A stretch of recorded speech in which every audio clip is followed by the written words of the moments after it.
Thank you. Since it is 4 o'clock, I call this meeting of the Cochise County Planning and Zoning Commission to order. Let us say the Pledge of Allegiance together, please. I pledge allegiance to the flag of the United States of America and to the republic for which it stands, one nation, under God, indivisible, with liberty and justice for all.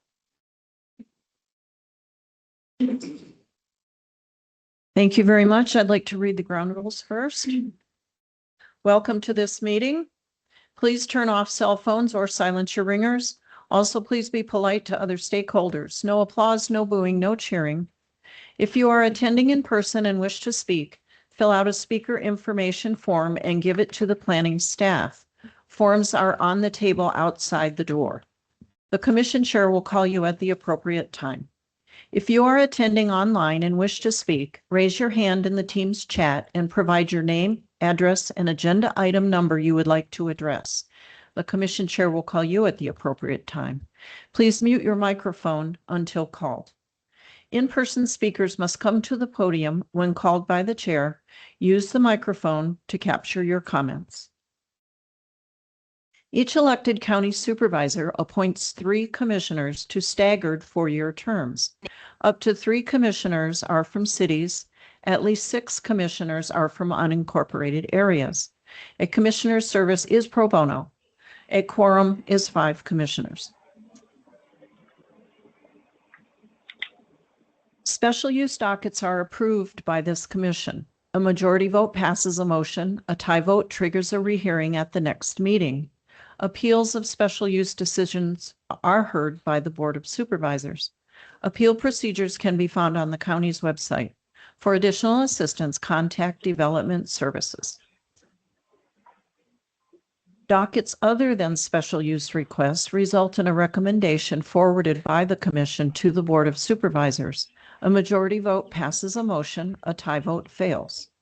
To voice an opinion regarding a recommendation, you may attend the Board of Supervisors public hearing.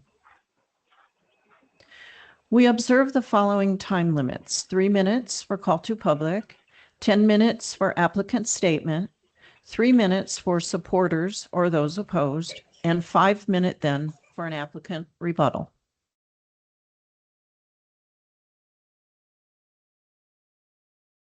Thank you. Next, we'll do roll call.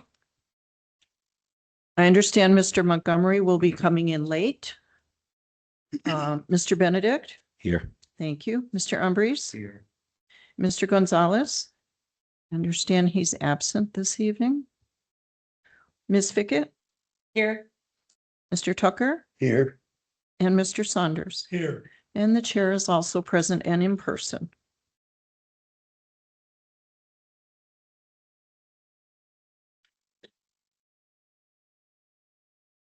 Next, we approve the previous month's minutes. Are there any corrections or comments on those minutes from the commission?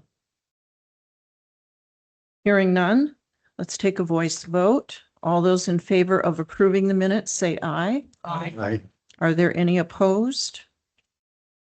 Hearing none, the minutes are approved.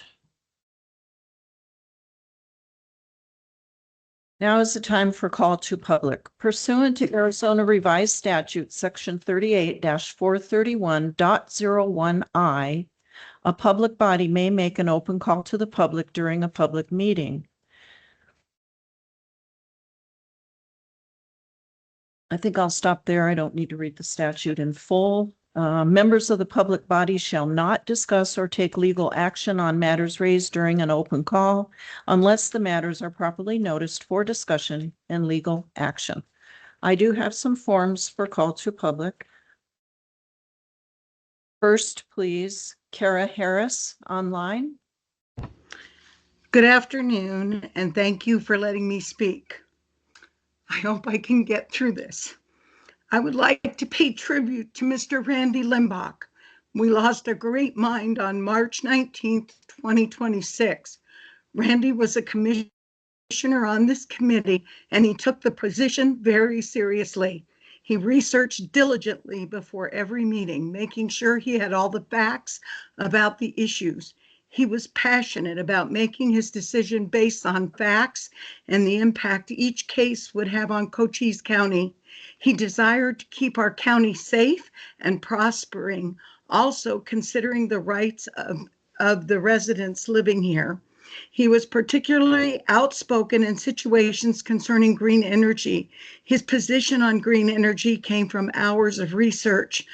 I can remember how devastated he was about the solar panels going into Wilcox and how they would affect the bird population and the tourist industry there concerning the wings over Wilcox.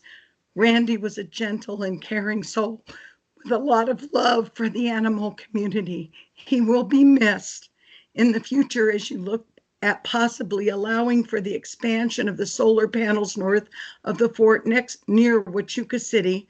Please remember why this would harm our county. Remember Randy's efforts to make sure you had all the facts about green energy and how it affects our county environment. Thank you all for your time and have a blessed evening. Thank you, Ms. Harris. Next, Allison Morse online, please. Can you hear me okay?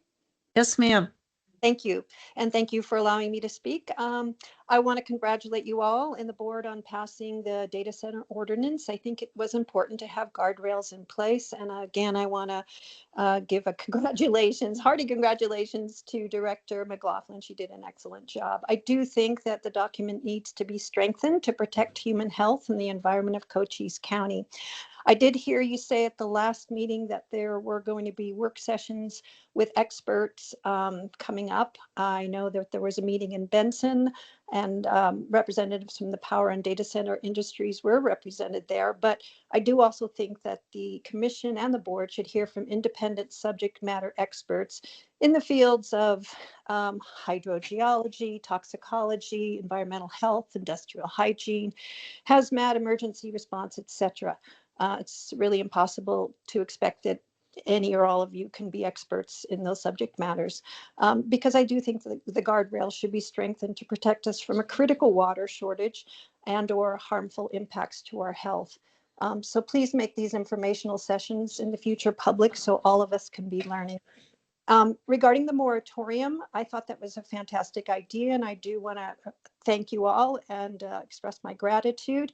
I think the recommendation came from one of the commissioners in the form of a memo addressed to the commission and the board, which outlined the reasons why a moratorium was being considered.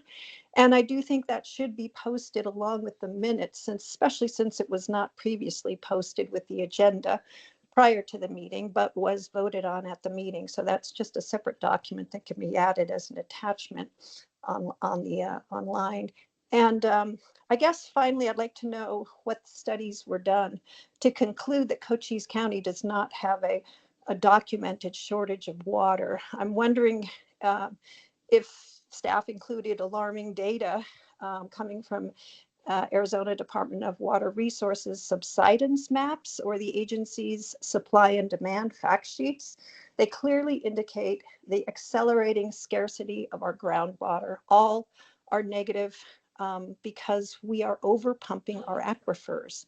And as you all decided at your last meeting, a moratorium would allow time to investigate the matter further before it's too late and we have to try and remediate problems after residents have already suffered hardships of one kind or another, a water shortage or negative health impact.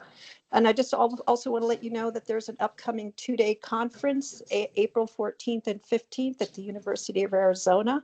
One of the topics is data centers, and the title of the conference is Water for Tech, Mining, and Industry. It's open to the public, free to attend online via Zoom, and more information can be found at the U of A's website, Water Resources Research Center.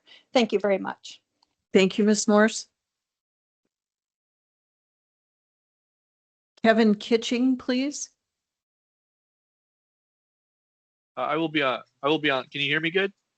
Yes, please state your name and address. You have 3 minutes.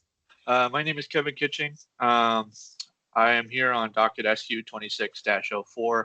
I was supposed to be in person, but unfortunately I could not make it. I did not realize it was in Bisbee. So I was going to leave too late.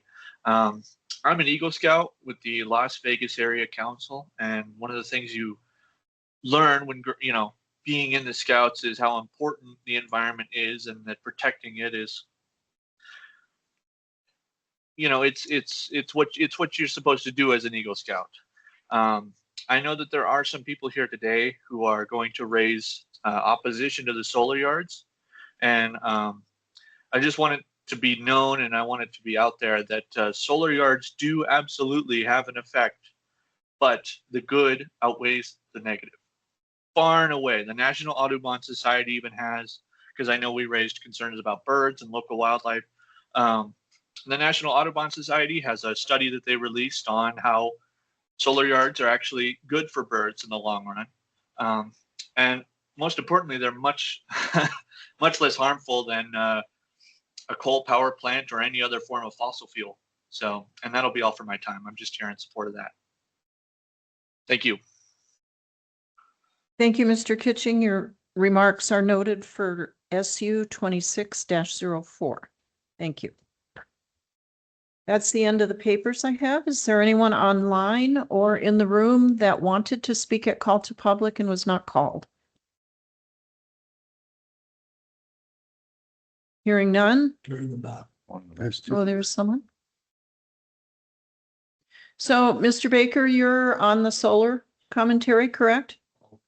We'll hold you till that docket. And someone else? Yes. If you have remarks about. Okay, we'll save your remarks for the solar project.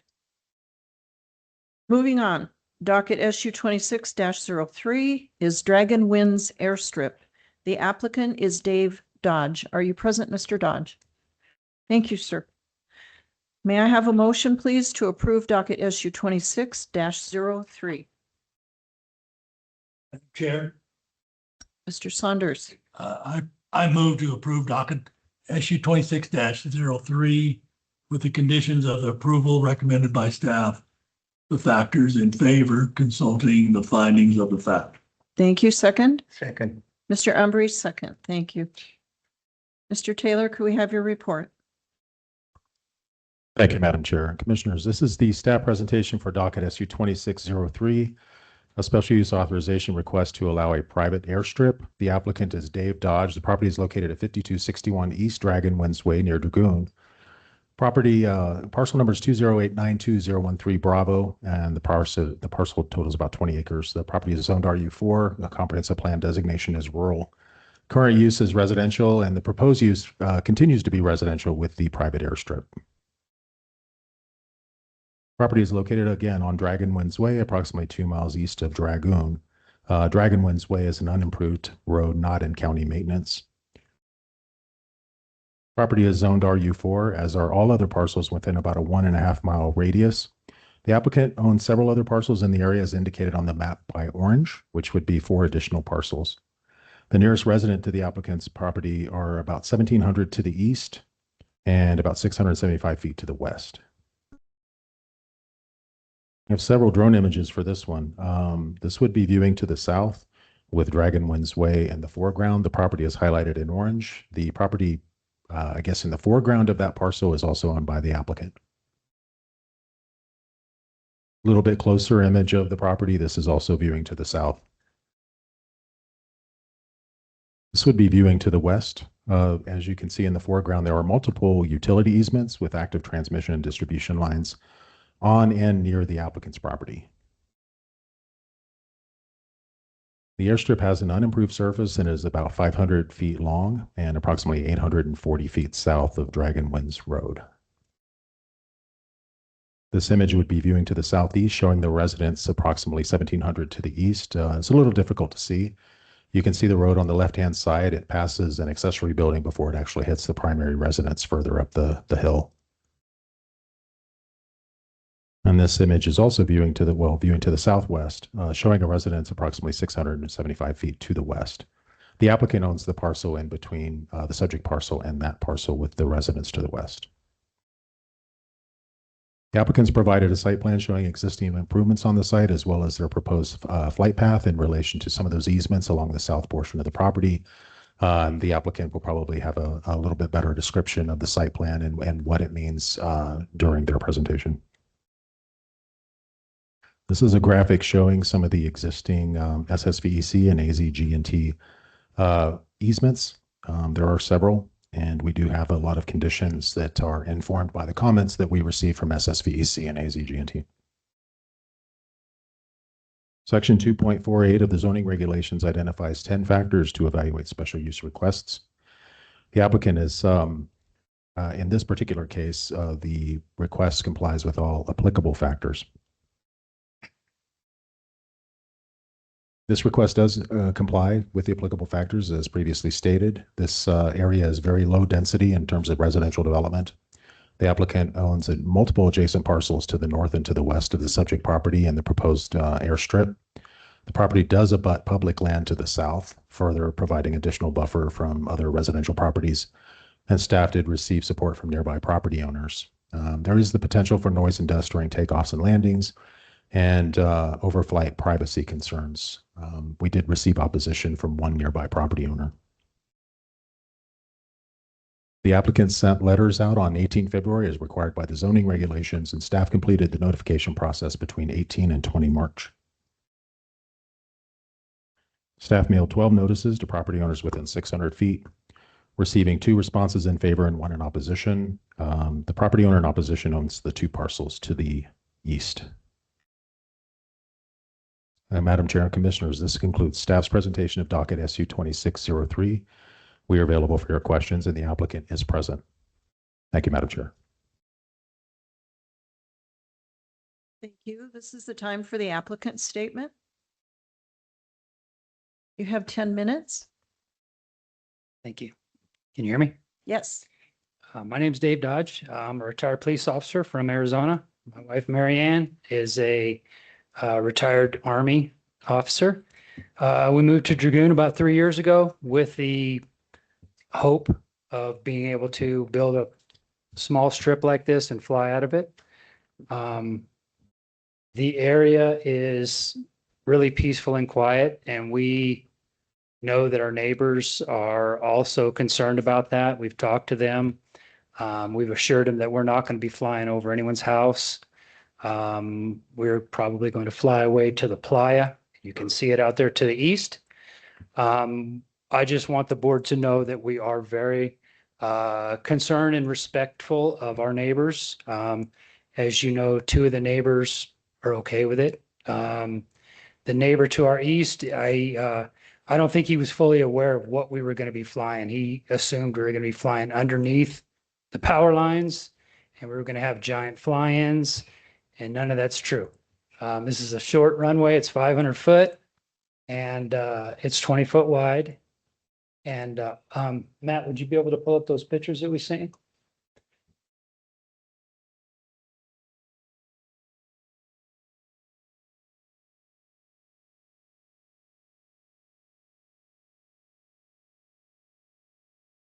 Well, you can go back to the other one.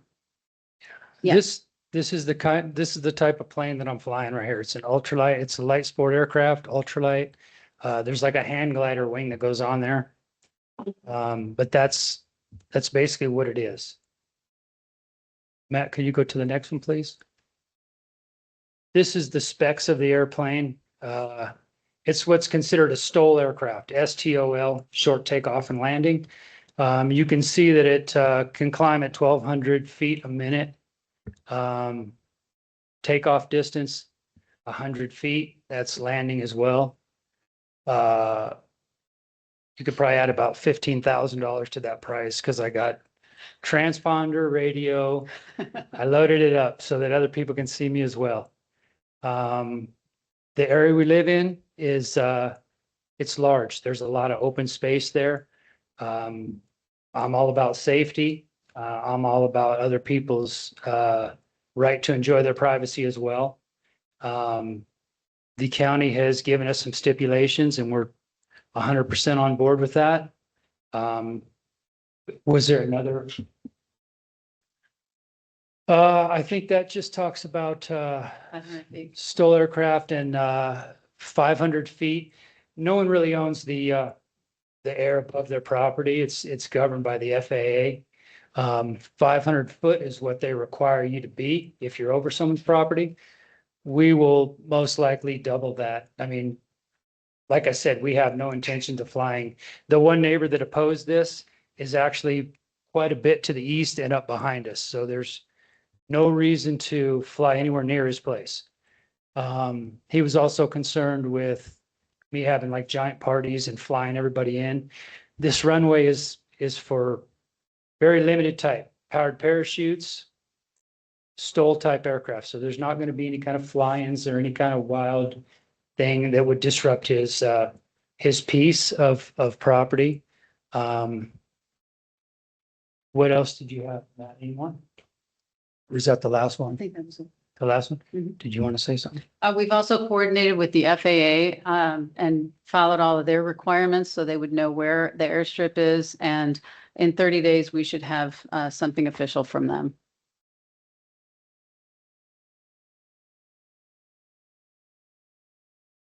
That photo right there shows his shop. But his house is much further up the hill there. That's the shop, yeah.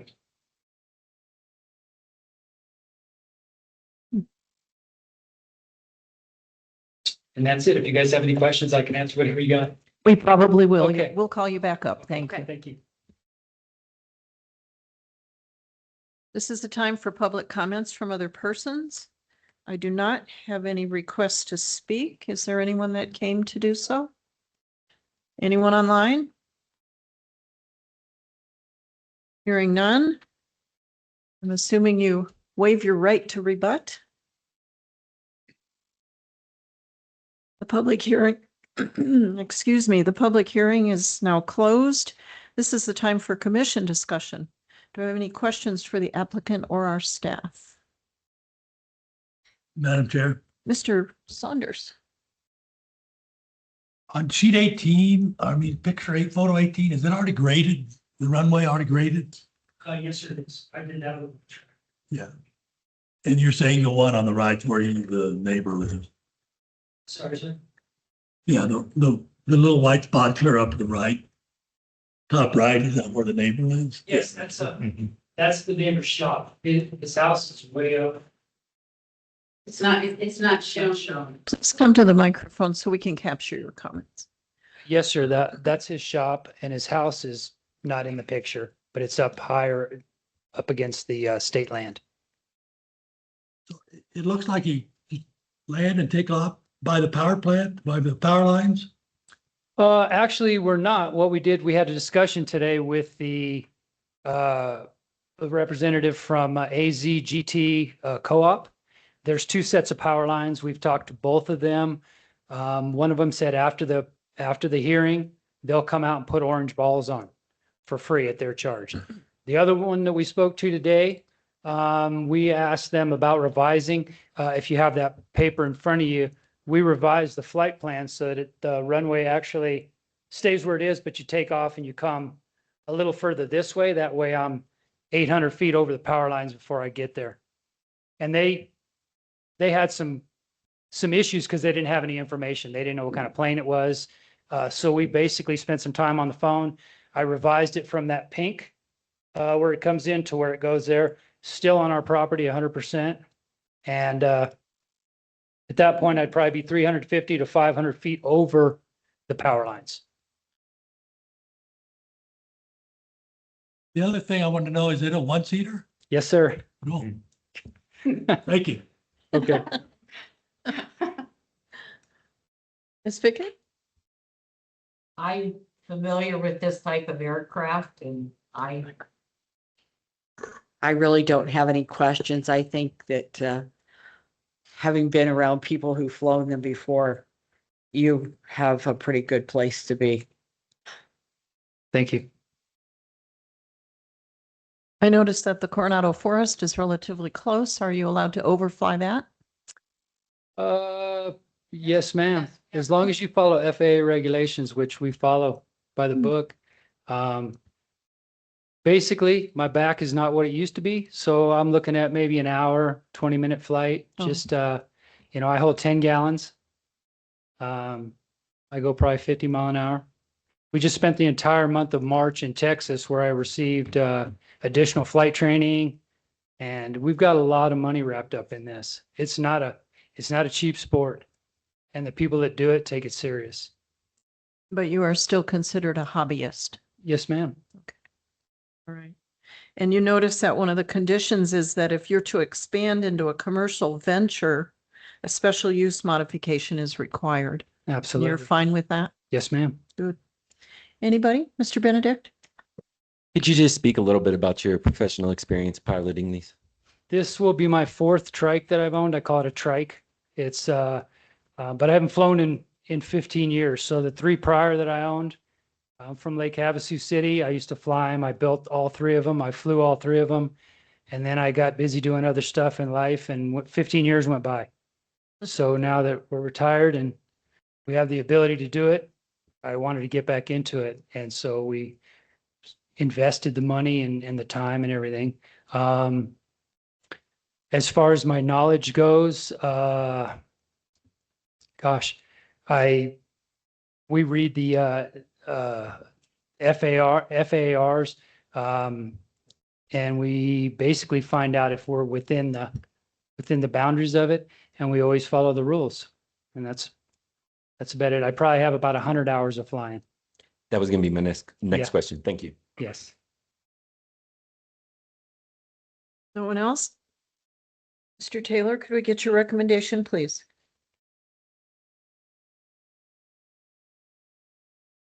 Thank you, Madam Chair. Based on the factors in favor, staff recommends approval of docket SU 2603 to allow a private airstrip with the following conditions. Number one, airstrip use is limited to private, ultralight, and powered parachute aircraft. Condition number two, comply with FAA airstrip registration requirements and follow FAA recommended standards and best practices for private use landing areas. Number three, demonstrate safe obstacle clearance procedures for takeoff and landing paths.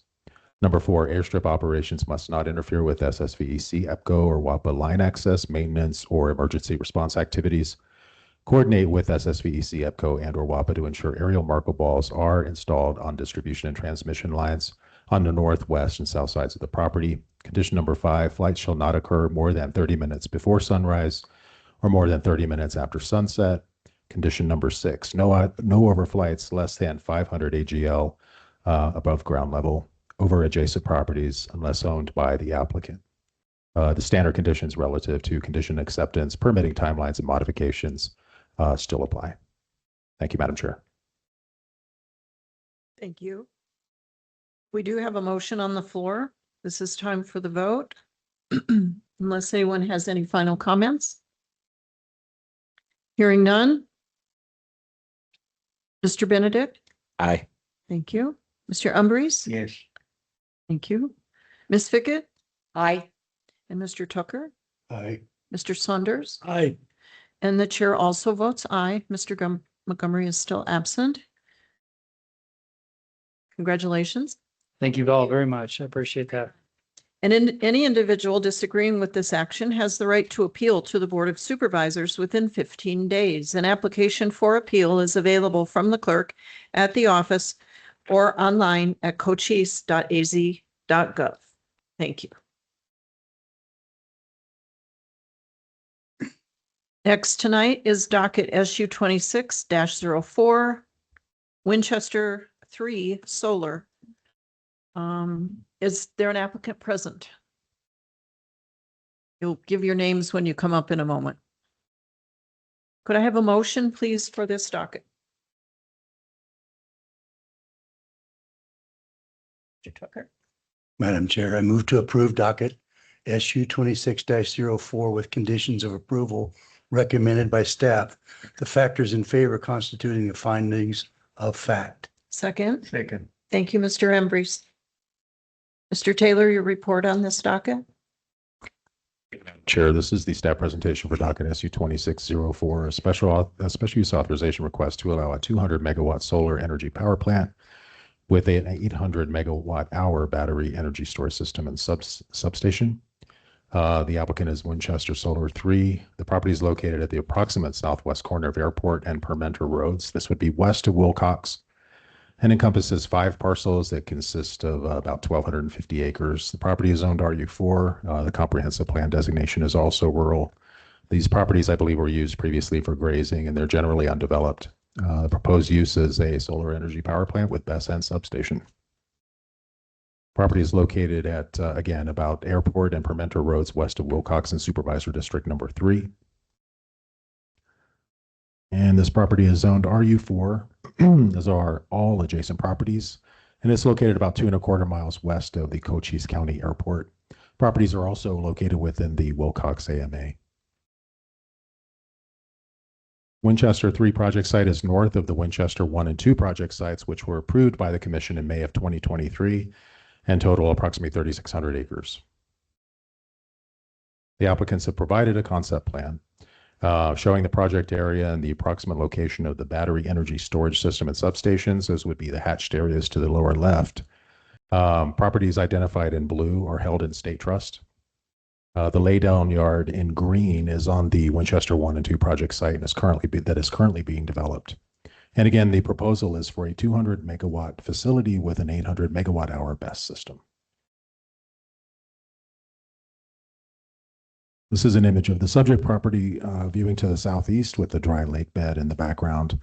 There are 4 residential properties to the right along Foothills Road.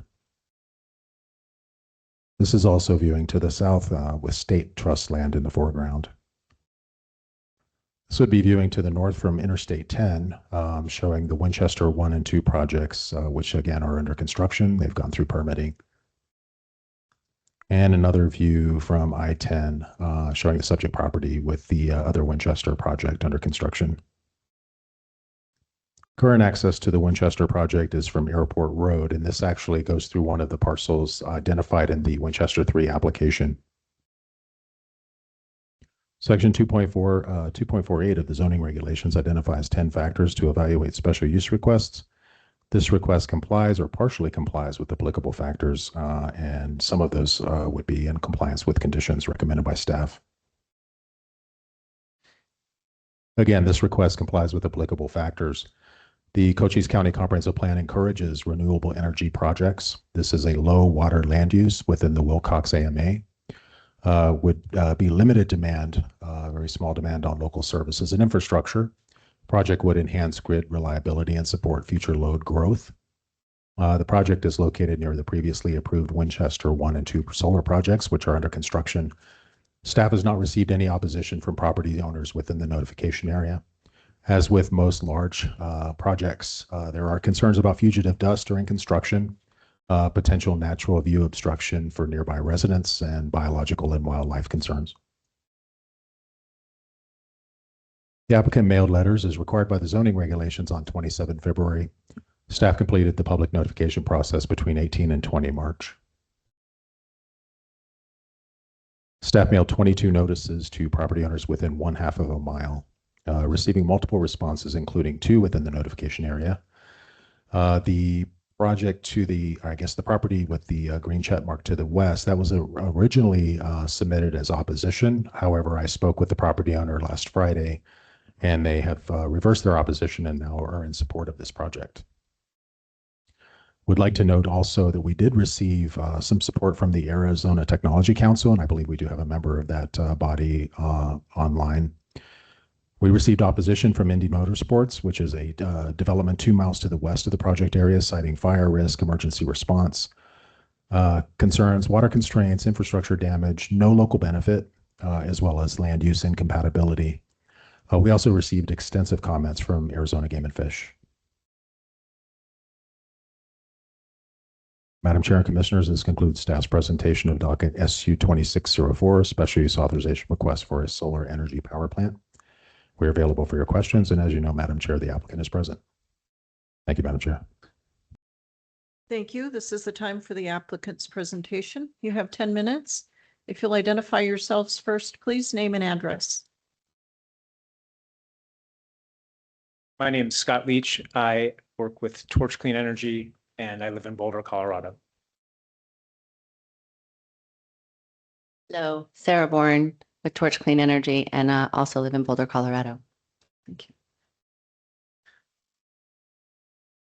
I'd like to start off by saying I really appreciate everyone's time here today. I know that these applications consume a lot of your all's energy.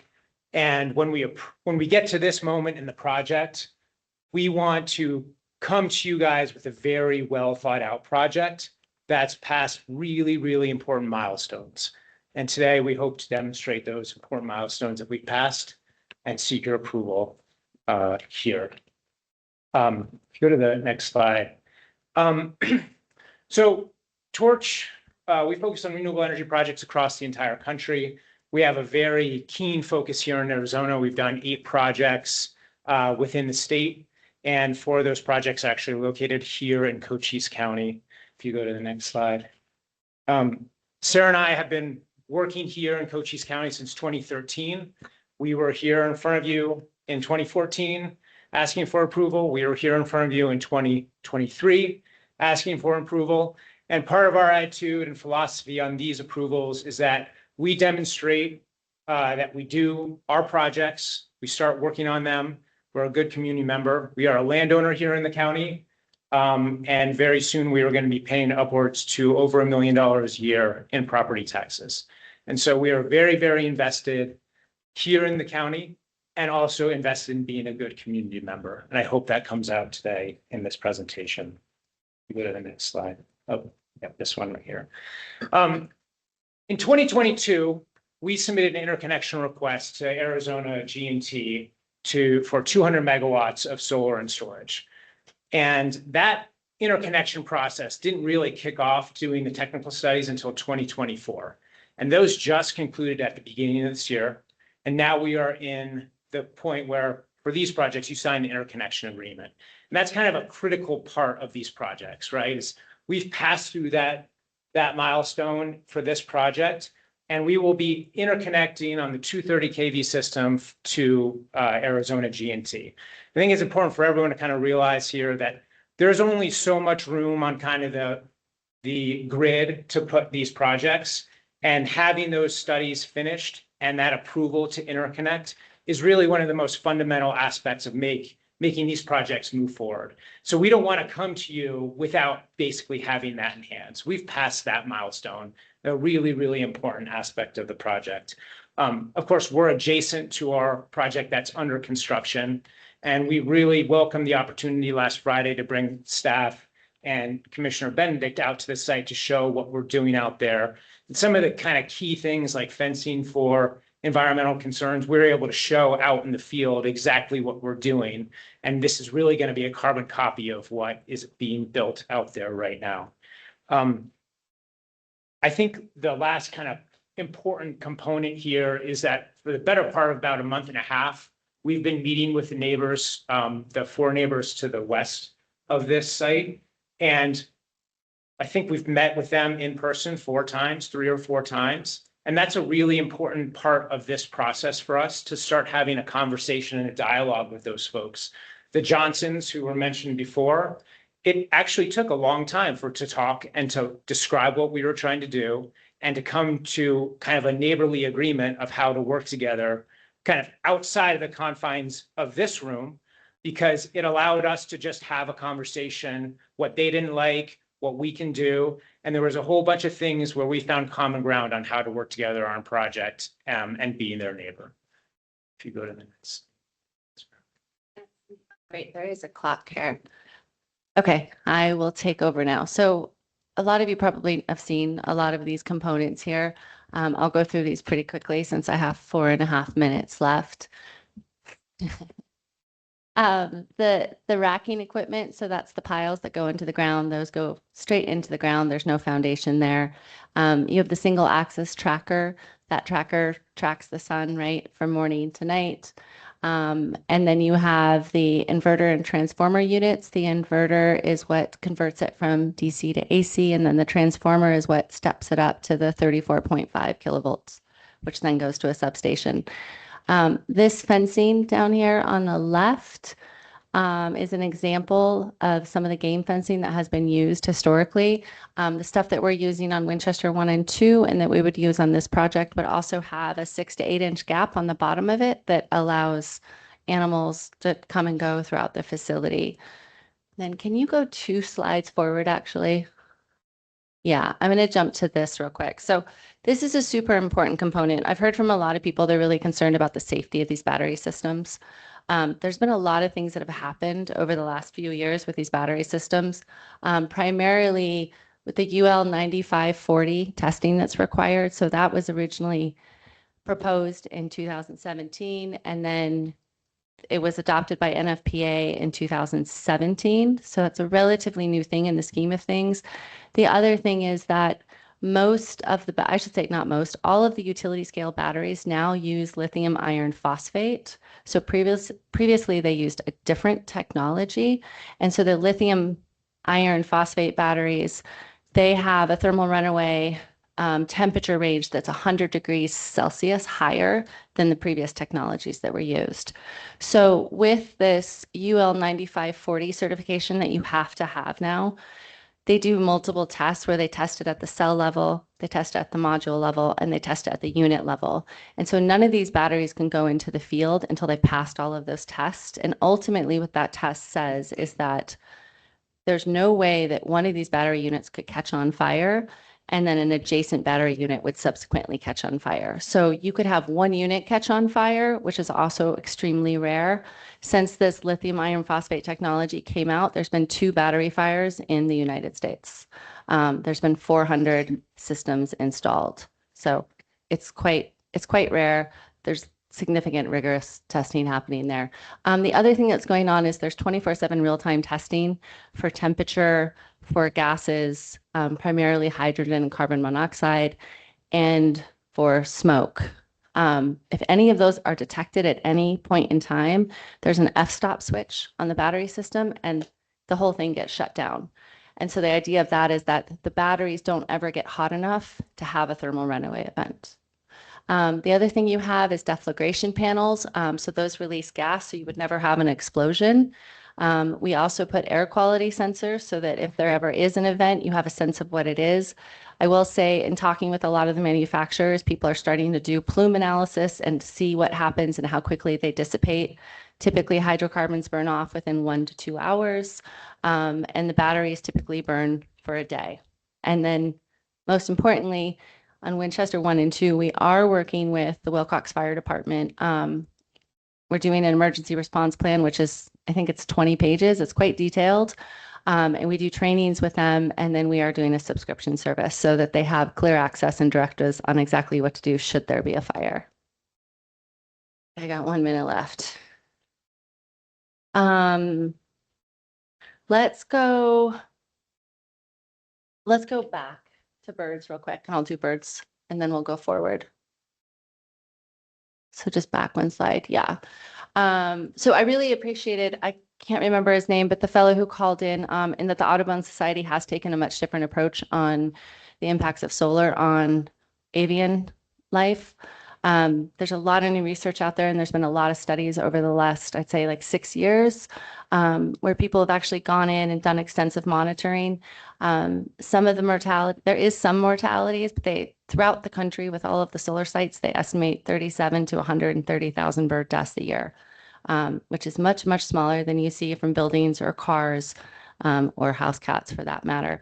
What they're finding is that avian birds don't land because the panels are spaced too far apart, so they don't see it as a lake effect. And then what you do have a little bit is, you are going to have some insects and that sort of thing. There is going to be some mortality, but it's really minor. And I want to jump 2 slides forward, Matthew, if we can. Okay, so this gets back to a little bit of what Scott was talking about. And just in terms of working on these projects and developing these projects, we do a lot of work before we even get to this stage. So I'll go through a couple of these in the last 19 seconds. FAA has approved the project. Soil testing is a condition. Broken panels is something I've heard a lot about.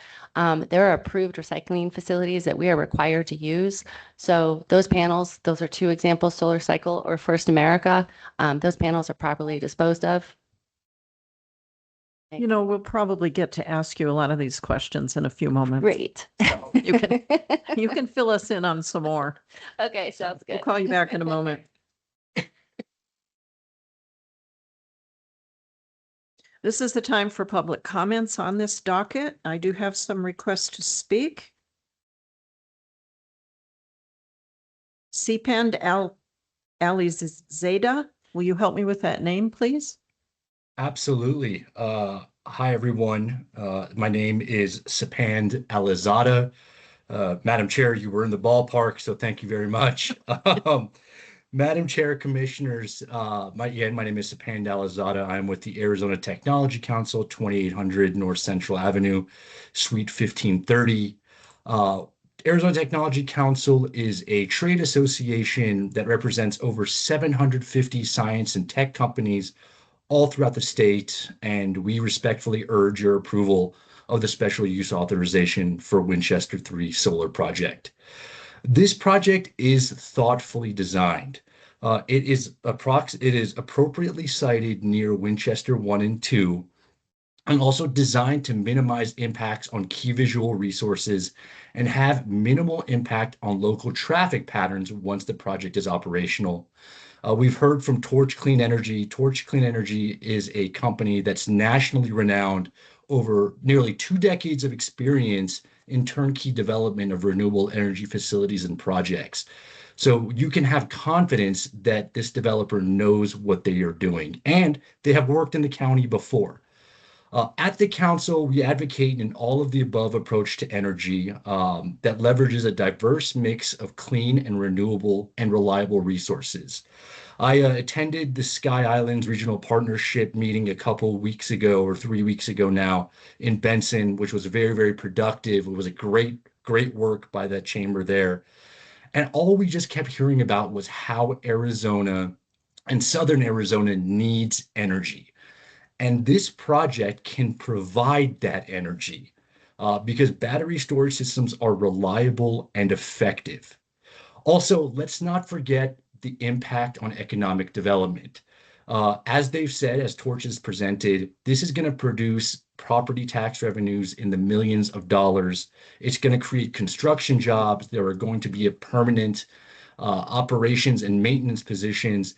These are the type of projects I believe Cochise County really needs, wants to see on a regular basis. So with that, Winchester 3 Solar is more than an energy project. It is an investment in the county's future by strengthening the electrical grid, supporting the state's growing technology ecosystem, and contributing to sustainable economic development for decades to come. With that, I can answer any questions, but thank you all. And also my extreme gratitude to staff. Mr. Taylor has done a fantastic job on this project. Thank you all. Thank you. Next up is Christine Atchison online.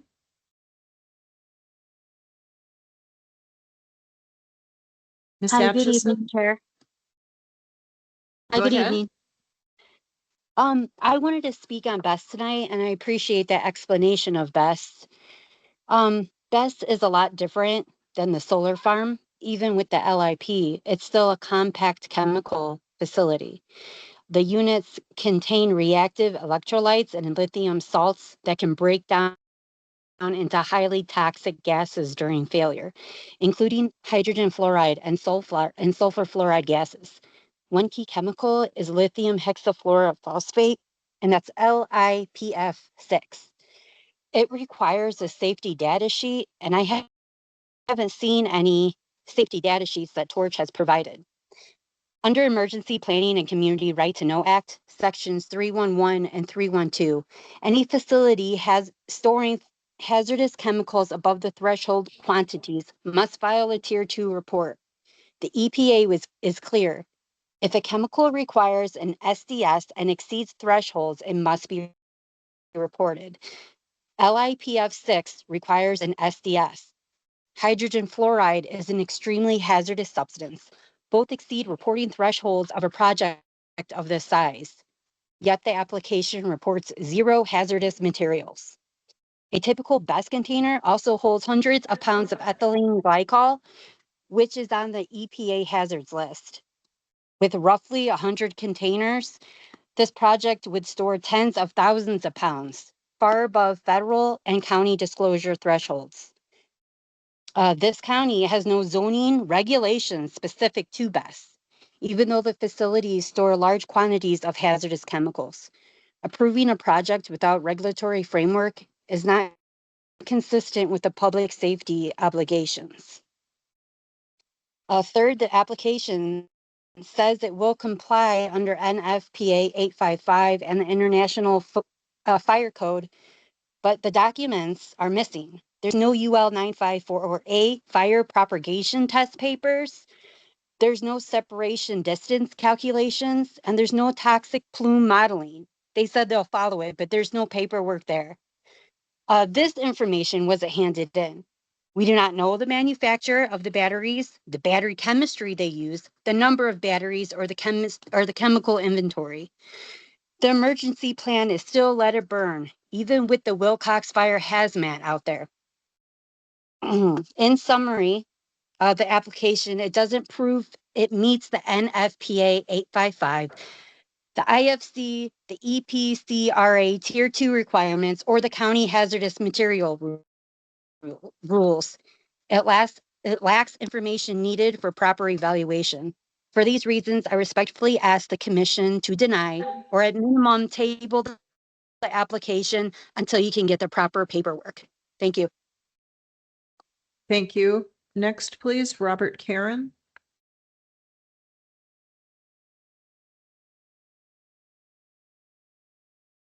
Have 3 minutes. Name and address first.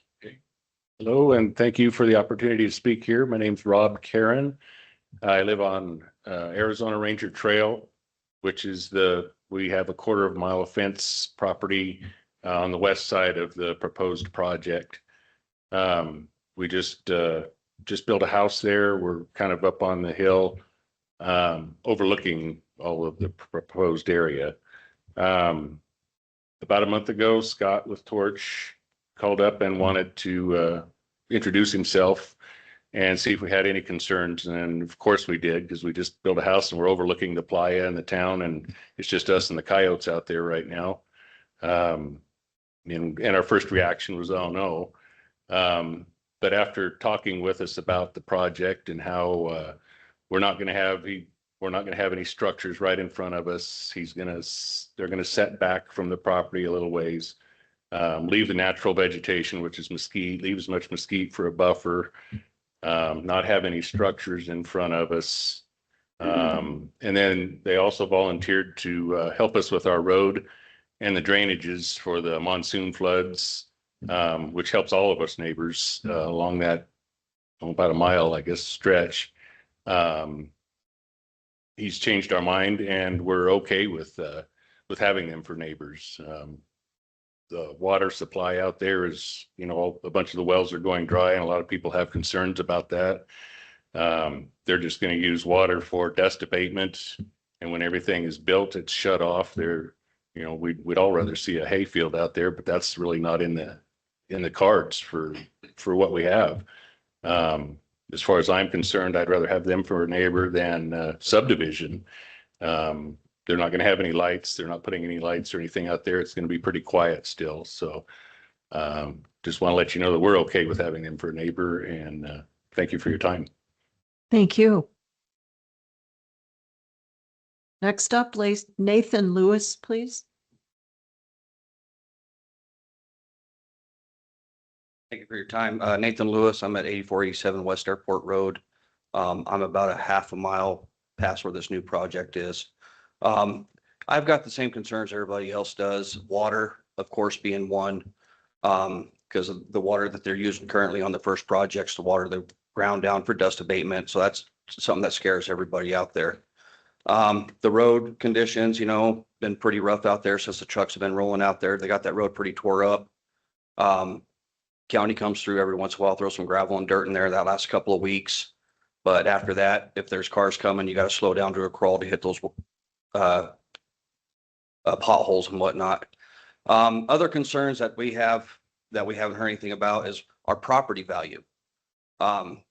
Everybody's for clean energy until it lands in your backyard and right next to you. So there's some people that have concerns about property value and what's that going to do in the long run. Is this going to bring down our property value? Is it going to raise our property value? The revenue for the area is going to be in taxes, but the power, from what I understand, None of it's going to go towards the Wilcox area. We're not going to get a break on our power bills or anything like that, is what I was told at the last meeting that they had. So there's concerns there. It's right there. It affects our area. We live out there in the country for a reason. If our property value goes down, I guess the best we can hope for is a little bit break in our property taxes when the time comes. But there's just a lot of fear there for those of us that don't know better about this stuff. And new things coming. We're nervous about it. I haven't had a chance to talk to them except for at the community meeting that they had in Wilcox a couple months ago, month and a half ago. We went to that one. We actually didn't even know about the first project until they started cutting the fence down and milling the road and putting it up. So that one's actually quite a ways from us right there off the I-10, but this one does come right up next to us. And we've got some concerns and some fears about the area, mostly property value and effects of water for us. So thank you for your time. Thank you. Mr. Dan Baker, please.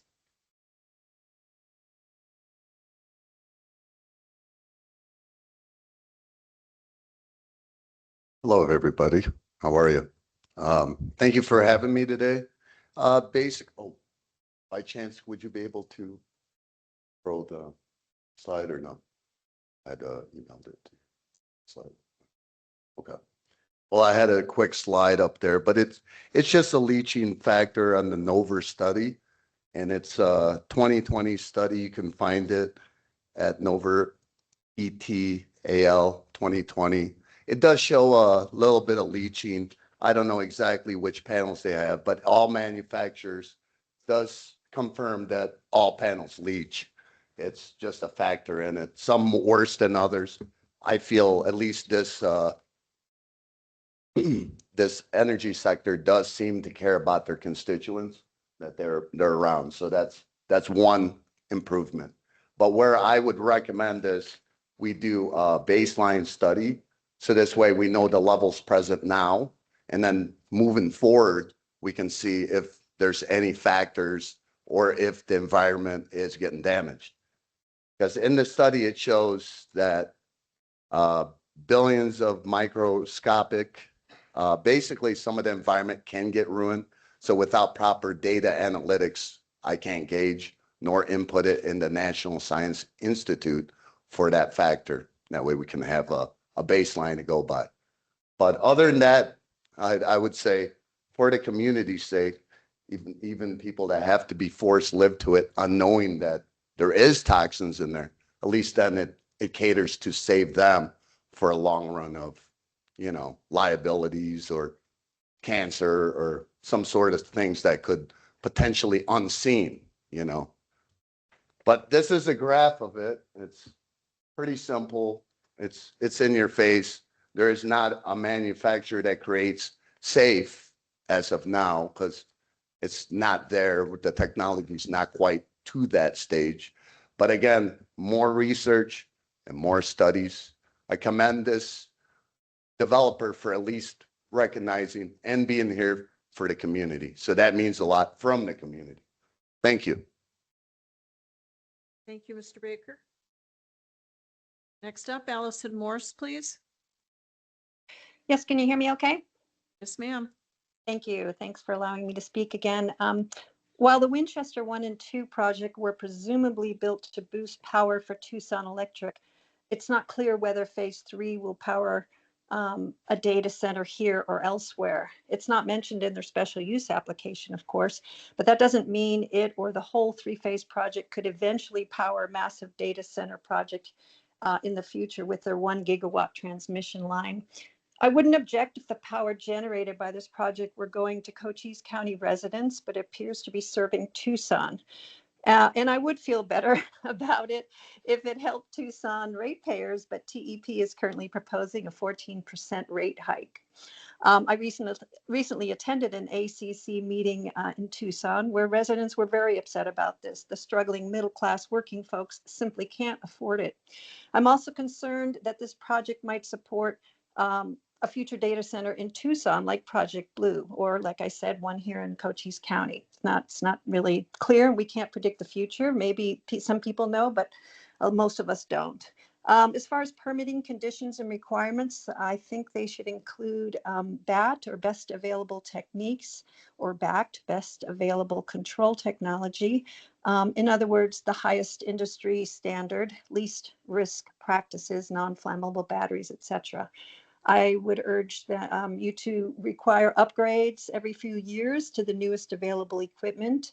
And they should be allowed only where there's adequate emergency response available. They did address this with the Wilcox Fire Department, so presumably that's taken care of. And upfront bonding for closure and cleanup should also be a requirement. And I just want to say that I really do support renewable energy. It's not that I'm against it all, but there are some concerns, and some of them have been addressed, and I'll just go down mine. The former speaker, Mr. Baker, I think mentioned it, the potential leaching, of toxins, heavy metals when damaged by hail or exposed to harsh sunlight over time, and they degrade. And the site map shows drainage from west to east and northwest to southwest, and that's in the direction of Wilcox.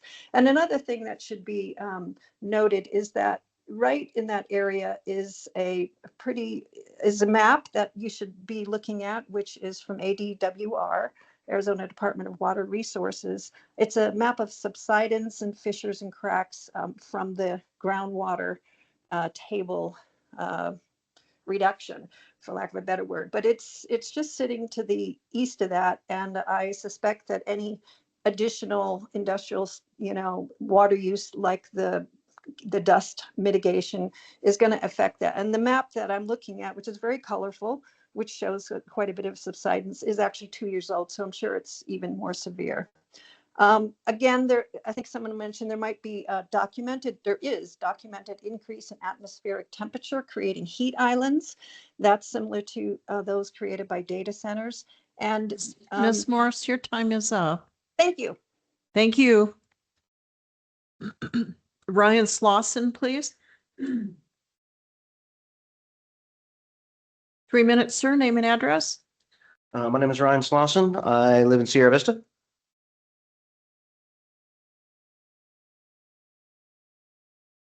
Well, thank you. My name is Ryan Slauson, and I'm a resident of Sierra Vista. I have a bachelor's degree in applied technology, and so this subject is one that's very near and dear to my heart, and one that I've spent countless hours researching and writing about in my own campaign for state senate. I'll start with what should be the final word. Solar with storage is the safest, lowest cost per unit of energy generation technology that we have, with the absolute lowest water use of any other, and Arizona is in one of the best places in the entire world for it, with as much sunlight as we get. We have in our state already most of the necessary minerals and capacity to make large-scale solar with storage our primary energy source, and can pair it with existing structures to make a distributed, resilient, low water use power grid that provides opportunities for people in Arizona.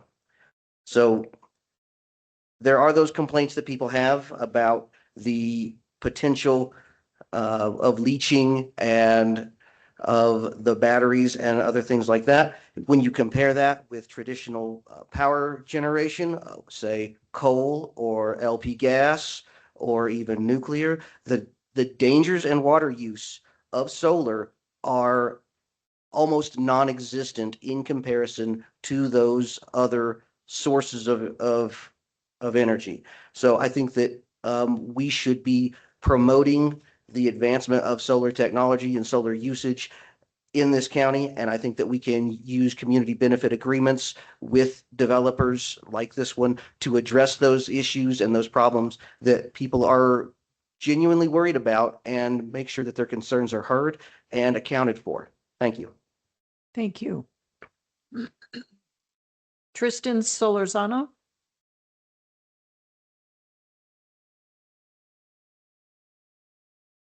Sorry if I'm a little, stumble over my words, but honestly, it just seems like a logical thing to build solar in a place like here. I mean, I don't know how many days of sun we get. It's got to be like 250, 260 days a year. I mean, I don't think that there's a single better place to build it than out there. I mean, what is there around there? There's really not much that's going to, be affected. And also we're kind of running at a deficit right now. We are in desperate need of tax funds, and this would provide some much needed tax funds for, Cochise County. And also it would signal to other people that would want to do this sort of thing that we're open to it, and it would kind of attract more people and, more revenue that we need. And as for water, the water, it's like there's not really, and like somebody said, there's not really a whole lot of water once it's built. I mean, there might be some while it's being built, there might be some usage, but I mean, like it's well, once it's done, I mean, there's going to be very minimal water usage at all. So it's like and honestly, I would rather have. I just think we just need to move forward with clean energy in this.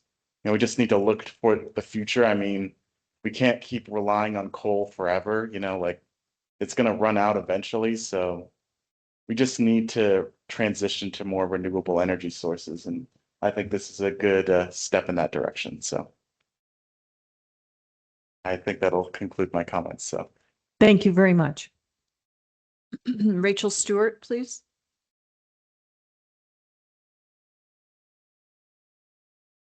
Name and address first, ma'am. Rachel Stewart, McNeil, Arizona. I'm here because I'm a rancher who's had to expand their operation out of Cochise County due to losing water. And I think that losing the water rights is really a factor in the sense of bringing in other forms of business to the county. Since we can't farm or ranch in the same manners, I think that using the land for a solar project, working with landowners, farmers, ranchers is a great revenue source and a use of the land. And on the property that I lost the water rights, I would love to do a solar project if I was able to. So thank you very much. Thank you. Addie Swallow.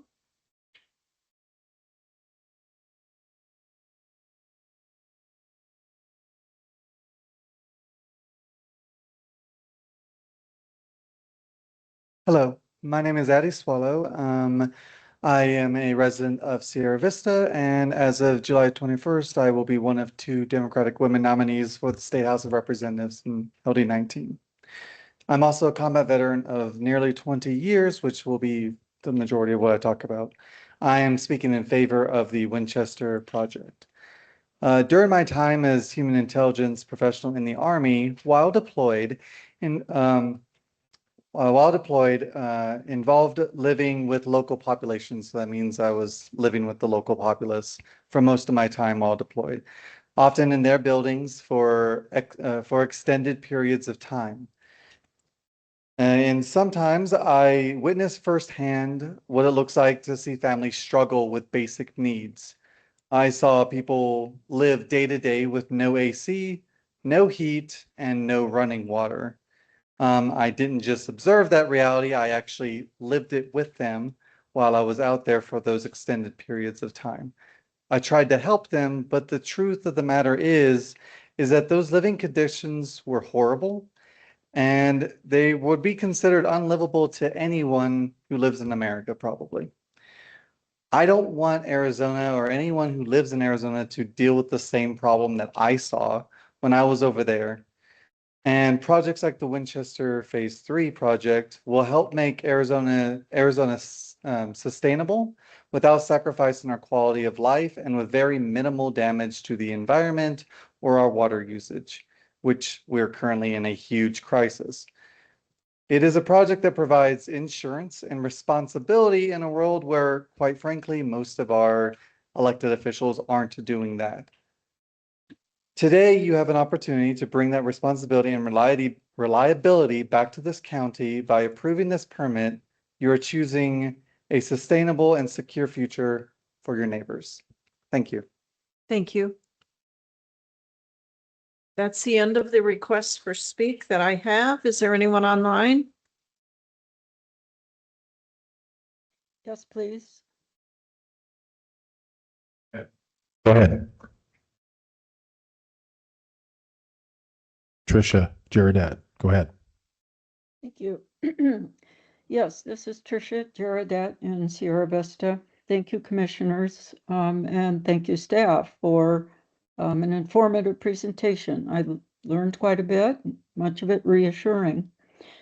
I would like to suggest that on the issue of the road and dust issues, that perhaps a condition could be added to this proposed permit that road repair, perhaps during construction, but certainly when construction is complete, be added.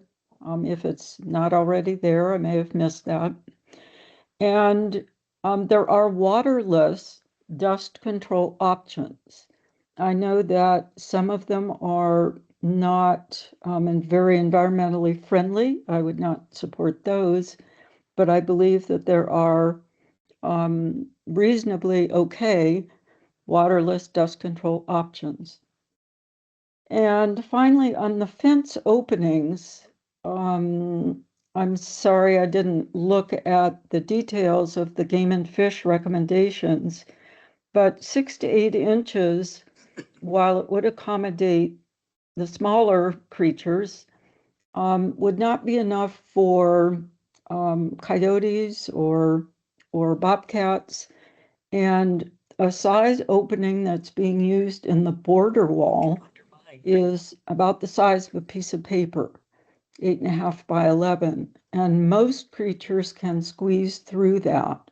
So I would ask Torch to consider larger openings. Thank you. Thank you.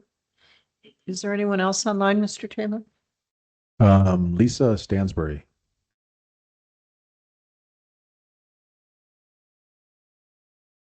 Yes, thank you, Madam Chair, for allowing me to speak. I'd like to, I am a resident of Whetstone, and I am a resident of Cochise County for 20 years and a military retiree. I'd like to emphasize retiree because literally we could have moved anywhere in the world to retire, but we chose Arizona. And we deliberately chose Cochise County to avoid this type of development. There's a reason why we live where we live, and this isn't it. I will say I'm embarrassed that I am a 20-year resident, and this is my first meeting with you all. So I will get it in gear, and I will be paying more attention to what's happening in the county. But I'm appalled because of you would think that these farms would provide energy to the local community, but they're not. I've spoke with the solar project manager at SSVEC, and he has told me that they are currently not interested in purchasing any of the Winchester or Javelina solar products. So then that leaves us with, well, I didn't know that y'all were getting $1 million in tax revenue. I mean, that is saying something, but we're going to sell our soul. We're going to lose our mountain views. We're going to lose our air quality, potential health, our wildlife, potential, I know you say we're not going to use that much water, but there's people out there that are totally out of water. So, this is not going to help that situation. And I think the important thing is that, these people that are living next to these farms, their property values are definitely going down. I don't see any way they could do anything other than that. So for the sake of Tucson, this is what we're going to lose. So I ask that you reconsider and think hard about expanding, because where's it going to stop? When are we going to stop with the expanding of our Cochise County here? Because personally, if it were me, if you offered me free electric, I still would not give up my Sonoran desert lifestyle. That's why I'm here, is for the desert. We've worked hard on our properties over the years, and we've totally invested in Cochise County. Please, please don't make Cochise County a solar farm garbage hole. I believe something this ugly and invasive should be on our ballot. And I just ask, because I don't know. I haven't done the research on how many solar farms are sitting in Boulder. I'm going to find out, but Madam Chair, that's all I have. Thank you very much. Thank you. Anyone else? Is there anyone else online that would like to speak on this docket item? Is there anyone in the audience? Your name and address first. You have 3 minutes. Thank you, Madam Chair. My name is Tara Clayton. I live in Sierra Vista on Busby, and I've been a resident of Cochise County since 2017. I've lived all across the county. I'm here to speak in favor of approving the Winchester 3 solar project. I want to take a step back and talk about how energy systems actually work, because I think that context matters for this decision. I grew up in southeastern Ohio in a region with multiple coal-fired power plants. In my home county and the surrounding area, there are 3 major coal plants, and they don't just serve one town or even one county. They produce power that is distributed across the region and even across state lines in the tri-state area. That's normal. Energy is often generated in one place and used in another. That's true for coal, natural gas, and renewable energy. Power is produced where it makes sense, and then it moves through the grid to where it's needed. So this idea that energy might be produced here and used elsewhere is not unusual. It's how the system is designed to function. The question for us is, what does that mean for Cochise County? We're a region with limited water resources, as we all well know, and our aquifers are already under pressure. So any development we allow should be evaluated, in my opinion, based on how it impacts that reality. From what I understand, solar development like this uses very little water compared to many other types of development. That matters because the alternative is often development that uses significantly more water and puts additional strain on our resources that we already know are declining. At the same time, this project has the potential to generate local tax revenue that supports services and long-term stability and sustainability for our county. So when we look at this practically, we're talking about low water impact, local economic benefit, and participation in a broader energy system that already functions across regions, not to mention grid stability, which is a national security issue. I've seen what it looks like when a community hosts energy infrastructure. The question isn't whether energy leaves the area, it often does. The question is whether the project makes sense for the community that hosts it. And in a county like ours, where water is limited and every decision has long-term consequences, those trade-offs matter. Thank you. Thank you very much. Did I miss anyone else? Let's move on. This is the time for the applicant's response. You have 5 minutes.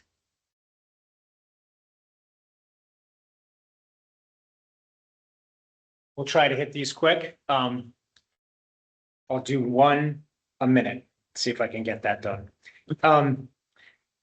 The energy landscape, just to kind of touch on this point, Sulphur Springs is a member of APCO, Arizona G&T, and we are interconnecting to Arizona G&T, just to be clear. So our desire is to have all of this power go right onto the wholesale energy provider for Sulphur Springs.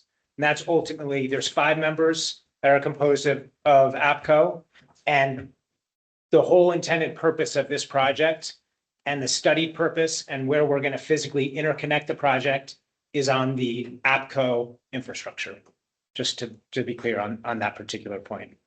The issue of Airport Road is a very, very important one to us. Airport Road has actually seen a lot of wear and tear, and I think it was even before our project started in the fall.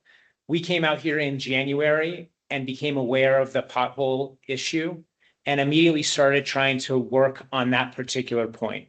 We've been working with the county to pull a permit to do those road repairs, and those road repairs are going to be starting on April 20th. And so we are aware of that particular issue and proactively are addressing it right now. In addition, we have a $2 million bond to repair that road afterwards. And so we acknowledge that there's some road disrepair. We are going to repair that. In addition, we had a meeting with Supervisor Antonori and State Senator Gowan about the ability to access the site from the I-10 Route 191 interchange. That's a much longer conversation to have that access. We really want to do that if we can, and it's something that we're trying to work on in the background for this project, in addition to Winchester 1 and 2. With regards to water, there's constantly a trade-off for our construction folks between dust mitigation and water use. We are acutely aware of that tension that we have out there. When we started getting out onto the site, we looked exactly where the water line is on the well that we're using on site. It was at 225 feet. Now, 6 months later, that water is still at 225 feet. So we have not had any impact on how low that well has gone from the water that we used on the site. In addition, I think what staff has recommended is a ground monitoring study that will occur. And I think there was some concern from a resident about leaching. And that I think is something that we kind of welcome as a condition to your all's approval. I think it's also important to know that in kind of the history that we've been here, we have ended up having a long conversation with Homer over at Wings Over Wilcox. We actually now are working with them on one of their projects and contributing to that organization, because it's both kind of really important to the Wilcox area, and also we kind of recognize the importance of the Sandhill cranes. And back in 2013, we started that conversation, and we've been working with them really for the better part of the past 2 years on a project.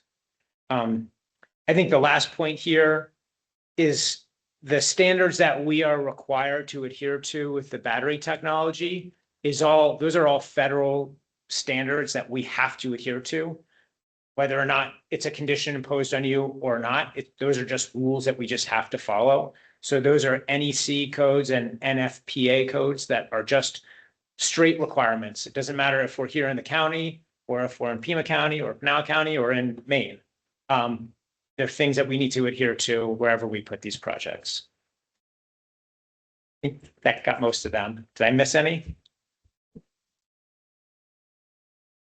Well, you still have to face this commission, so you'll be back. Okay.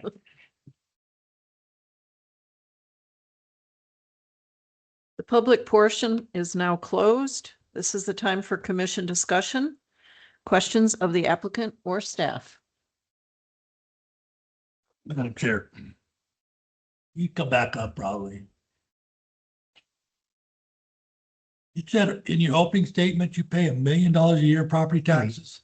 We will next year. Is that just in Cochise County or is that statewide? Just to Cochise County. Really? Yeah, I think the number is 1.4, and I think it's about 600 to the school district is what our tax bill will be. And that's for the first phase of the project. So that would be doubled for this phase that you're approving. Right. The other, the battery, it's a building. Is that kind of like a building? The batteries are in it. Is that what that is? Bunker. It's like a shipping container. Think of it exactly the same. Inside that shipping container, you open them up, and what you have is the battery cells, and they're sitting on a cooling plate. And that's how the temperature is controlled. And each one of those cells is sitting on that plate. So it's actually a cold plate that it sits on. It's not like a HVAC system. I think sometimes people think of it that way. Are they dual containment systems? They dual containment. No.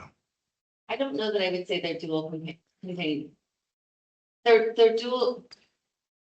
The modules are contained. Yeah, they are. Modules are contained, and then everything's contained within the container. So yes. Exactly. Very good.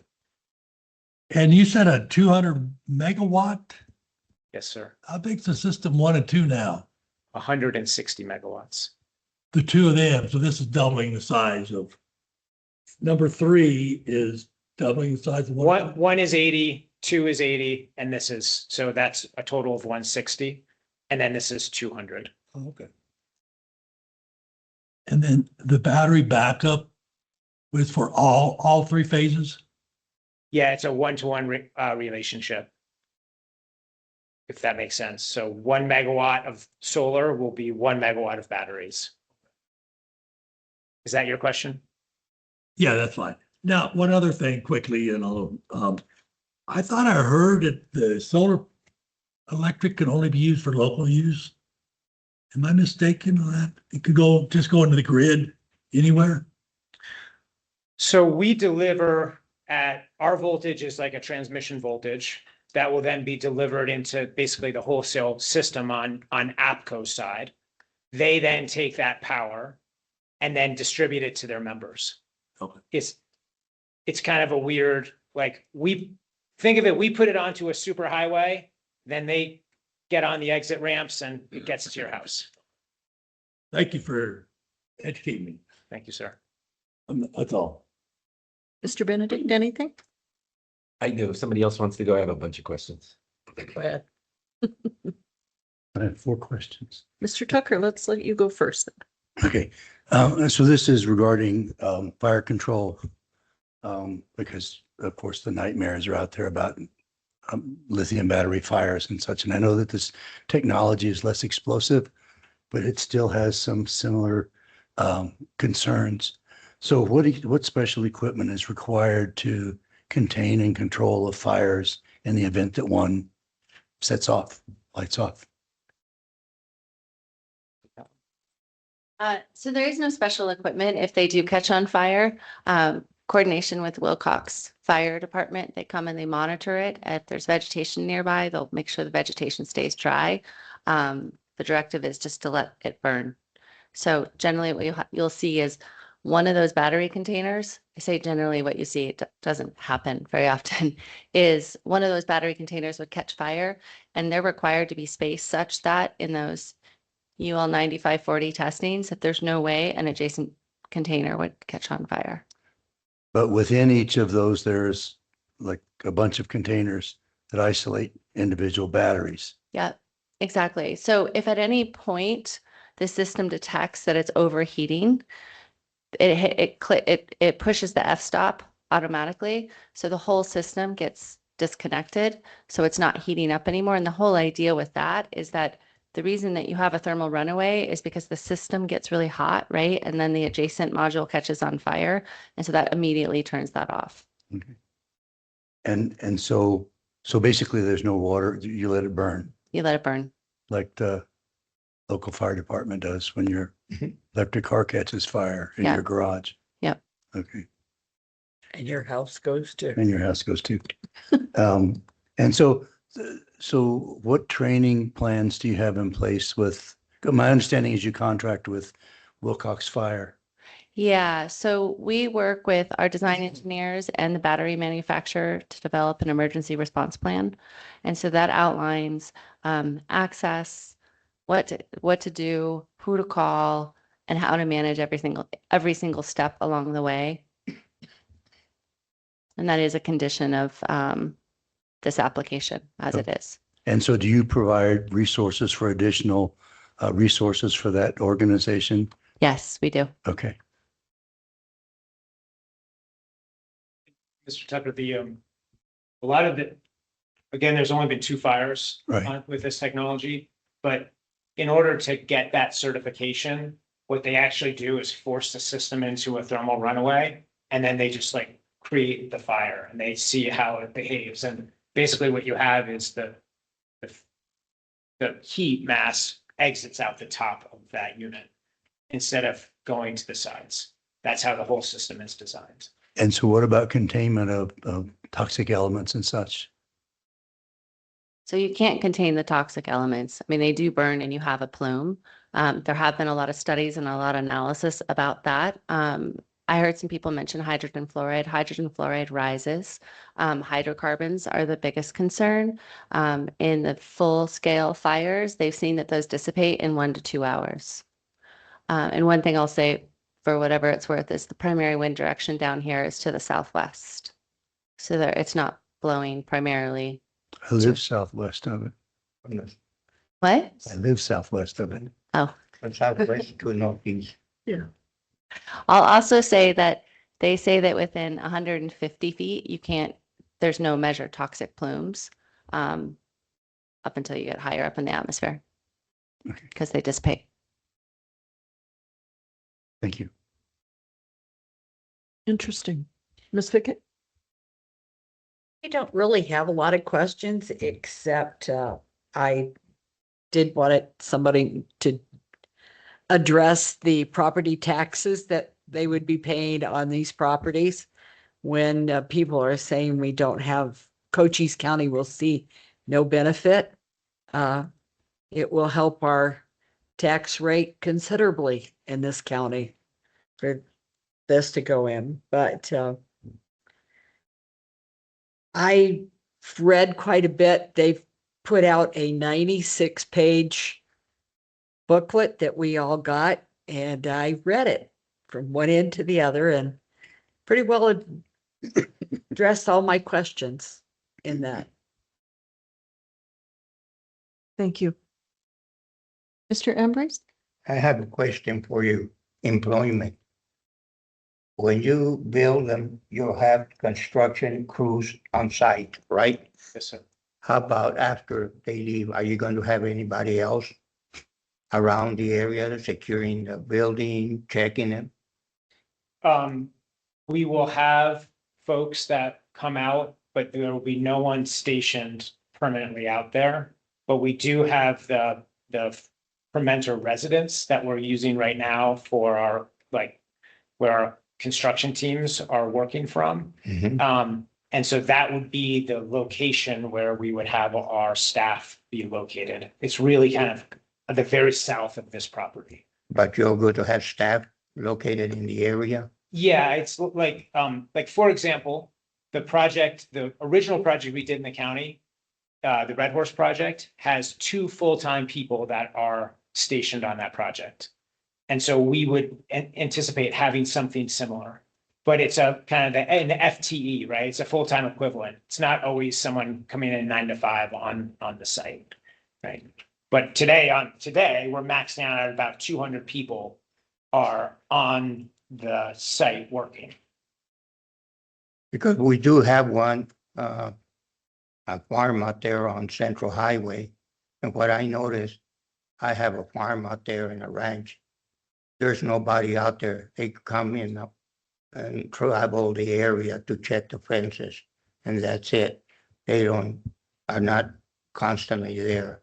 And another question, I noticed that they are putting all that electricity for a 69 kV line that will go straight north, and it goes to the west and hits Tucson or that area.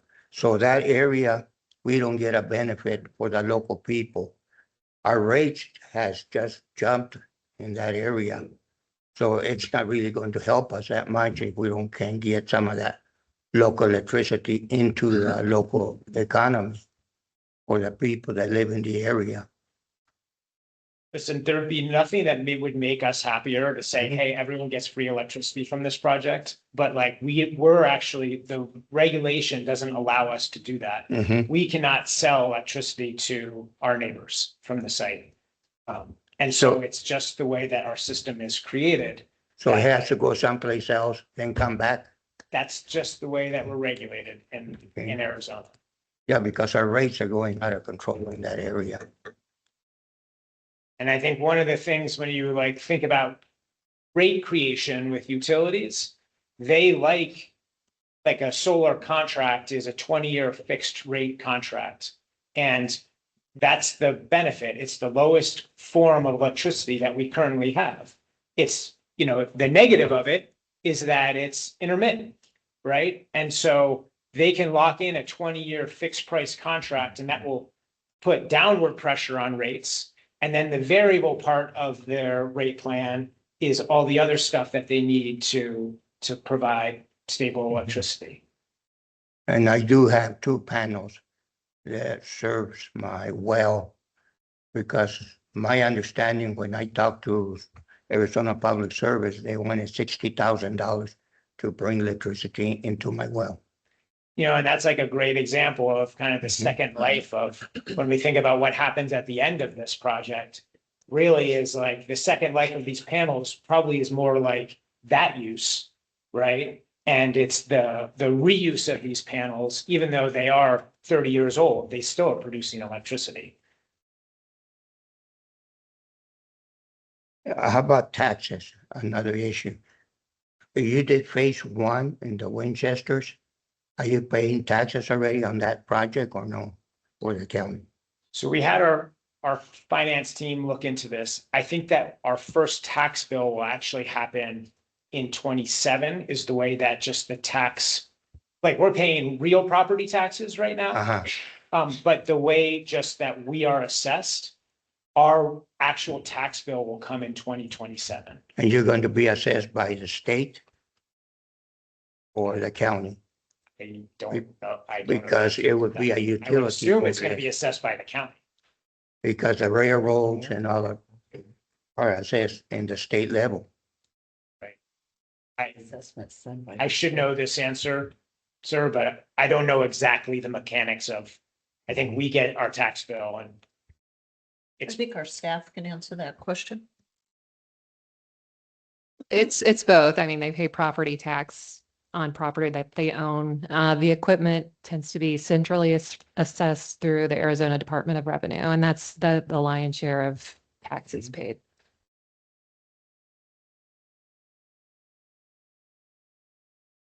Mr. Ambrose, are you finished? Thanks. Mr. Benedict, would you like to go or shall I? Please. Yeah, you want me to go first? Yeah. All right. So APCO is your sole purchaser? we have not signed an agreement to sell the power yet. We have to really get, we have the agreement to put the power onto the system. I'm confused. It takes a while it takes, so as far as the steps go, right? You have the interconnection agreement where utility says, okay, we can take the power here. Because a lot of times they can't take power because it would require a 20 or a 40 million upgrade. So they have agreed to interconnection. So they have agreed to interconnection, yes. Okay. And then I think what Scott thought you were asking was a power purchase agreement, which you don't sign a power purchase agreement until you have all of your permits done. Yeah. Because you have to do significant Okay, security. so you're not at that point yet. All right, but that is your intent to negotiate with them first. Yes. Okay, and what needs to be said is Arizona Electric Power, G&T, is a cooperative. Yes, ma'am. They have 5 members. It is not for profit. They sell to their members first. Any excess power that is available, they will put on the grid for sale. That only brings our local prices down more. So I just want to be very clear. The cooperative world is different than the for-profit world. So just making that clear. Yeah. Thanks for making that point, because it's actually a very important point. Yeah, and it is, because we want to keep talking about the benefit for Cochise County when we make these decisions. I want to, if you'll bear with me, I just want to read a troubling sentence, and then I'd like you to talk to me about your experience with Solar Cycle and First America Recycling. Most solar recycling plants simply remove the valuable silver and copper from the cells and then recycle the contaminated glass and plastic casing by burning them in cement ovens. Since the process is costly and time-consuming, it is more convenient for solar companies to drop the dead panels into landfills or export them to third world countries. Do you have experience with these 2 mentioned recycling companies? So we have not worked with these 2 recycling companies, but we have worked with people who do work with these recycling companies. We do not dump the panels in the standard dump. You're not allowed to dump them in the standard dump. If anyone does that, that's a problem. They often get exported to other countries because they recycle them. So not to throw them out, but to recycle them. Yeah. As in recycle them, as in reuse them. So just in Cochise County, without asking you about your entire business, how many panels have been recycled? How many have you had to replace in just this acreage that you already have? Right. So I think that I I think Mr. Benedict actually experienced this on Friday, which is that there are modules that break in the construction process. And so there's the process that we do during construction, and then there's kind of the conversation that you're having is what happens in 35 years, right? And so the process that we can really speak to is what's happening right now.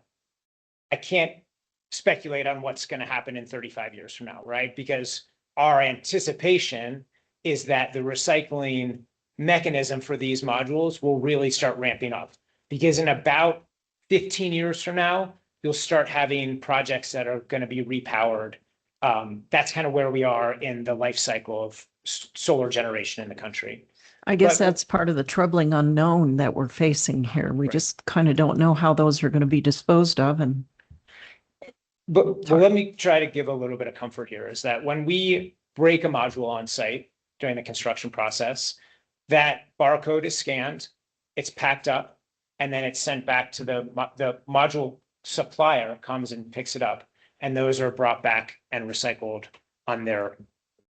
by the manufacturer. And Mr. Benedict actually saw that kind of on site on Friday and had a conversation with our site manager on it. The other aspect of this is that a solar module is guaranteed by the manufacturer to produce power for 25 years. That's the guarantee. But many people think that they will be operating well into year 35 or year 40. And just because a module is less efficient doesn't mean that it's not going to be producing power. And the way that we have created our energy system is that we like operating projects that are old because they're fully depreciated. It's why we still have really old coal plants that are being operated in the state because they're 50 years old and the marginal cost to operate them is very low. And so in 35 years, we would anticipate that this project is still actually operating. thank you. Thank you for going into that. I think what I'm getting is that I'm asking the wrong people the question I should be asking manufacturers. I think that the entire country has this particular theme. Yeah. Is something that we hear from every community. And quite frankly, I don't think the industry has a great answer for Right. where exactly this is, because people want to know, hey, here's the shiny recycling facility that's in Nebraska that everything gets sent to. Yeah. Right? And Right. we don't have that answer Yeah, yet. that would be great, wouldn't it? A Zoom meeting. Yeah. Right. All right, I think I'm complete. Let the record show Mr. Montgomery is with us. I am here today, thank you. Mr. Montgomery, For the delay. well, thank you for coming. Will you be participating in this docket item? Have you been listening online or are you going to recuse? Probably when you get to the discussion about voting, I may not. Okay, thank you, sir. Mr. Benedict. Thank you. First off, I want to thank you guys for being transparent with the process. As you guys can imagine, the public has a lot of concerns about these projects. And I went home after speaking with you guys. And to your credit, a lot of the information I brought to the table on Friday did seem to be outdated. One of the assumptions I was operating under was that this was a lithium ion system, but it seems like today you've cleared up this is a lithium iron phosphate. So some of these I may need to amend. My first point, I appreciate you bringing it up, Mr. Tucker. That was my biggest concern coming into this, and maybe Mr. Montgomery could chime in on this. But just making sure that you're going to work with our local fire districts. There was talk yesterday at the Board of Supervisors meeting. Our local fire districts are already struggling with resources. So hearing that you're committed to work with them for training and other resources definitely makes us feel a lot better. The second one, I think that was most concerning was this idea of thermal runaway. As you guys explained to me, I went home and did my research. There's the 9540A testing standard. And just to confirm, all any BES you purchase, regardless of manufacturer, you intend to make sure it complies with that. Awesome. And just to kind of put a bow on that point, Please. we can't even borrow a single dollar without those standards, right? And so, when we go and have our construction loan, they are deep into the weeds. There's an independent engineer that's hired to review all of this stuff. So there's another layer here of the construction process, in addition to your guys' approval, that like we just would never, no bank would ever. I appreciate that. And I know you explained this to me too. There were a lot of other questions I had about wind rating, for example, right? If we get a big gust, is it going to rip them out? And I did look into a lot of that too. There are standards set as far as building codes that it seems like you guys are in compliance with. And I do want to say you guys had a really impressive staff. Just to let the commission know, not only did I speak to these two, but they made their construction manager available. And it was extremely helpful speaking to the engineer on the project, who was very knowledgeable. One of the ones that I do have a concern with, maybe I'll save that one for the end, but going back to Chairman Depew's point, the panel disposal, I don't feel great about. I hear you now, you're saying 35 years the panels will be up. You say the manufacturer guarantees them for 25 years. But in the application we received, I believe you guys listed the project's lifespan to be expected at 20 years. Was that just for the BES system, or was that for the panels as well, the 20-year projection? 20 years is really the battery lifetime. And so if we stated that incorrectly in our application, I apologize. Solar panels have a much longer lifetime. And again, we say it's 20 years for those batteries, but like you could have a 15-year-old phone, right? And it still turns on, still works. The battery just lasts less, right? Could you talk to us about your plan in 20 years to get rid of the batteries? Well, and I should, maybe in a broader topic, one of the things your app mentions is a decommission plan. And I may be incorrect, Mr. Taylor, but I dug through and I couldn't find that decommission plan. Could you tell us what you're going to do with these shipping containers full of batteries in 20 years? Well, the simple answer is because they're just shipping containers, pick them up and we will be bringing it back, right? And Bringing them back where? to be recycled. To be recycled. And have you identified somebody who's competent in recycling this new technology? I think it's the same thing with the solar panels. There's going to be a lot that's going to need to be figured out. You know, it's similar to when you go to the dump. Like I can't just go to the dump and dump a microwave, right? You can't just go dump these things anywhere. There's a lot of environmental laws, starting at the EPA down to the state level, that requires gives bounds of what you can and can't do. And, you know, this is this particular point, unlike solar panels, not everyone has solar panels. The number of electric vehicles out there driving around that will be faced with this exact same issue, that infrastructure is the same infrastructure that we're going to be participating in the recycling of electric vehicles, right? Would you guys be okay maybe if we maybe amend the condition? Also, Christine, I did want to say you did awesome on this. I know we really stepped our game up, but would you be okay if we modified something just to have, I want to make sure we have a condition in place that we have some kind of certified recycler for these batteries. Going through everything, I just didn't see any guarantees for the county or any insurances. And like I said, if you have a decommissioning plan already that's available, maybe that could take away some of the public's, fear around where these battery systems are going to go. But your intention is to recycle them with a qualified recycler? Okay. Yeah, we certainly can have that be like in year 19, we present the recycling plan to the county of kind of where they're going to be picked up and removed. Awesome. And to your credit, I did appreciate you guys having vendors listed for the panels. I just wanted to make sure we had some kind of plan in place for these containers. I know you guys are responsible. You're not just going to take off and leave them, but I just didn't see that in the application. Even if we wanted to, we can't from an environmental safety perspective. Gotcha. Another one, could you talk? Mr. Benedict. Yes, sir. Another kind of perspective. Please. Is that like the land underneath that project is owned by Torch now.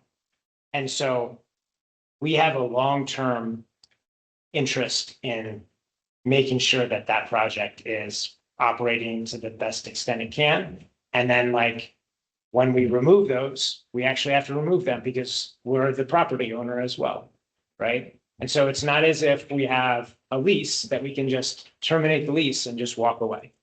I appreciate that. Speaking of that, have you had any conversations with the county or the staff about restoration bonds? This came up in yesterday's Board of Supervisors meeting. They mentioned with some of these projects, and actually Chairman Depew, maybe you could speak to this. I believe you're there. But basically, do we have any financial guarantees or anything in place for restoration of the site, Christine? So the first step is this. It's the special use process. With this, if it is approved, there is a condition that they provide a decommissioning plan. In the decommissioning plan, they have to provide a professional engineer's opinion or, their certified findings of how much it would cost to decommission the project. And they do it for intervals. So it's 5 years, 10 years, 15, and they project it out.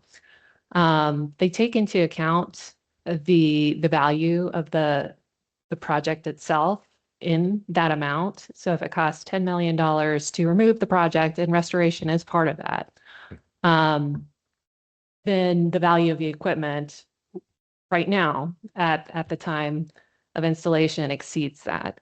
So at year 0, we typically don't require a bond because of the sheer value of the equipment itself. When the value itself of the equipment goes down to the point where it's less than the cost of the restoration and removal, that's when the county requires the bond. And they are required every 5 years to reassess the project and figure out what that amount would be. And I know in recent talks, that's where on those 5-year intervals, we'll make the adjustment for inflation.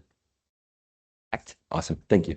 And Commissioner Benedict, that Yes, ma'am. plan also includes full restoration of the site too. So Awesome. it's all clearly outlined. Thank you. I really appreciate that. And then the last one I had, could you tell me more about the cooling system for these batteries? Please. If you open up a Tesla car, Yeah. you'll actually see it. I don't, most of us don't, but could you just explain it to me? Because you mentioned about there was some cooling under there. Think of the cell, Mhm. right? There's literally, it looks like a plate, and the plate is a piece of, think of it as a piece of metal that is really cold. And so this cell is sitting on that plate. And then if you open up that container, it's like stacked on top of each other. And so you have plate, cell, plate, cell, plate, cell. Do those do those plates, so it's not just heat fins though. What's keeping those plates cool? Is there some kind of coolant being pumped through these systems? It's like if you have in-floor radiant heat, it's glycol. That's what I thought. And with some of these with the ethylene glycol, I believe, and I couldn't find this on here, but are you guys aware that those systems require tier 2 reporting to the EPA? All of that stuff is reported and managed. Okay, awesome. So you guys are aware of that, and this is something that we're aware of for the county. Very cool. And the reason I bring that up for us here, basically that's what's going to inform our local EMS what they would need to respond to the disaster. So we need to have a list. I believe it's a community right to know or something like that. But essentially, we want to make sure from the developers, local EMS is aware of some of these components used. That way, if there is an incident, we can properly respond. And a lot of this is outlined in our emergency response plan that goes to the fire department. Awesome. I appreciate that. Thank you guys so much. And then I think that's it as far as my questions for you guys. Thank you. Well done. Thank you for the research. Thank you. Anyone else?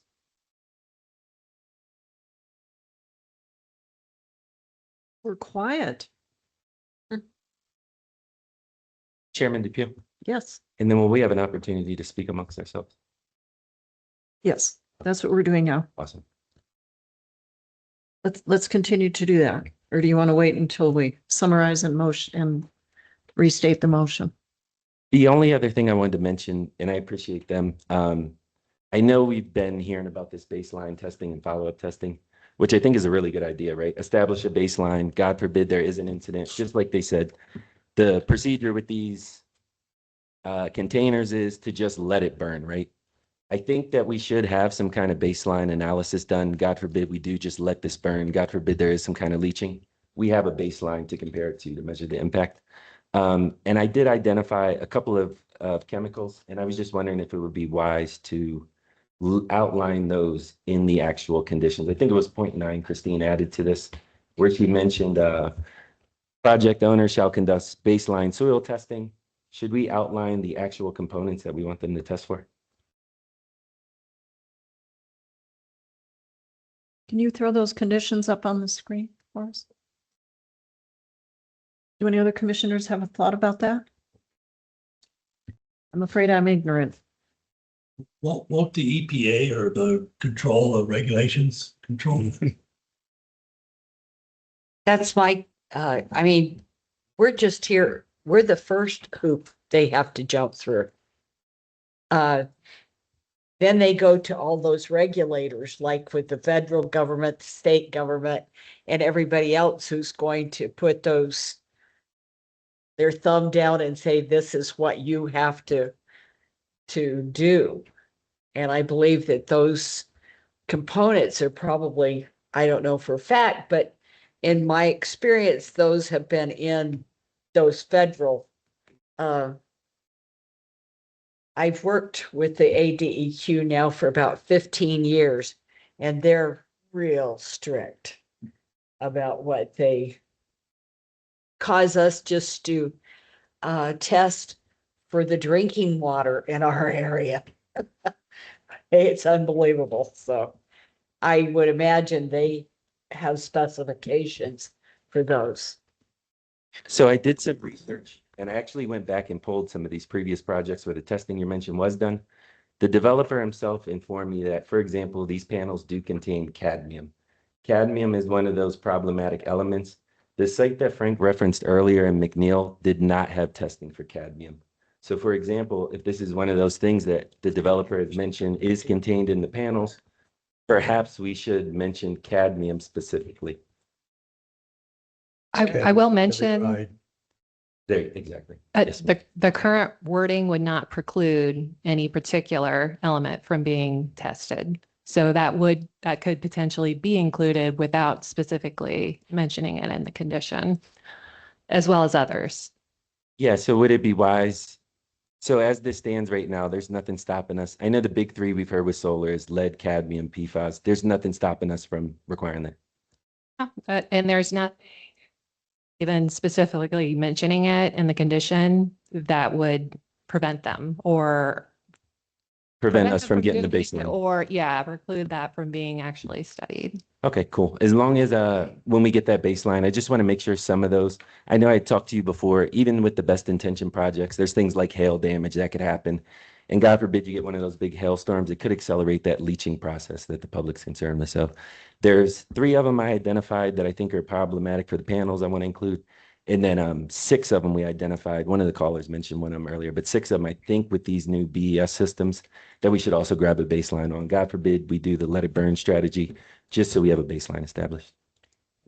Just one thing for Yes, sir. for the commission to keep in mind is that sometimes like proving a negative, like for example, the first solar modules that are being used right now, we're seriously considering another module supplier that doesn't have cadmium in them. And so sometimes proving the negative in there is challenging for us because we would say, hey, there's no cadmium on the site, but the condition is asking us to prove that there's no cadmium. You know what I mean? Like, so when you get really specific in the conditions and we don't use those elements on the project in the design, then you just might miss exactly what you're trying to get to. I understand that. And actually what I'm proposing could work in your favor. Maybe there's already cadmium on the ground from some reason, but just identifying what's already contained in the right, because then that may help you guys out. God forbid we have one of these outbreaks. People will jump up and down and scream, hey, we found cadmium, we found cadmium. If we get that baseline, we can come back and say, hey, that was here before torch even showed up. So I think having the baseline is extremely, extremely wise. And I looked into testing. It's not cost prohibitive. It's fairly, No, very, very, very we easy. think it's a great idea. Okay, and this was something we talked about on Friday. I just wanted to put all this out there in the public, just so we understand you guys are willing to do whatever tests. Like Christine said, we can add this in. So Yeah. I think you guys, I know I'm kind of beating you guys up, but I think you guys are by far one of the most responsible developers we've seen. So I appreciate it. Thank you. So directed towards staff, who would conduct baseline soil testing? Somebody independent, to this that they would pay for. So would county engineering determine? We that? would review it internally, both engineering, planning, any relevant county departments So would those- review it. So at that time, whatever's the industry standard perhaps could just be included at that time. Correct. Is that what It will could have occur? not too. Yeah. Yeah. All right. So are we satisfied with condition 9? Yes, ma'am, I feel good. Okay, good. Anyone else? I will offer Montgomery. some information I have. And I have been listening today as much as possible, but I have been reading this entire agenda since it was posted. And I did tune into the Board of Supervisor meetings and the other special meetings. I just have a very busy schedule lately. Apologize, but I am tuned in. As the chairman of the Board of Directors for the Palominas Fire District for about 12 years, I think. I did one day call around other fire districts, including up north there, and the Fry Fire and several others, to see what they knew about emergency calls and if there were strategies. And they do all have strategies, and they are aware of what they're up against. Those vary, and they would all, of course, like to have more equipment for everything. And they would like We to never have enough equipment. you know, more chemical agents to put out things as well. But they're aware. They're not ignorant about what's out there. That's my comment. Thank you. All right, then, without further conversation, Mr. Taylor, your summary and recommendation.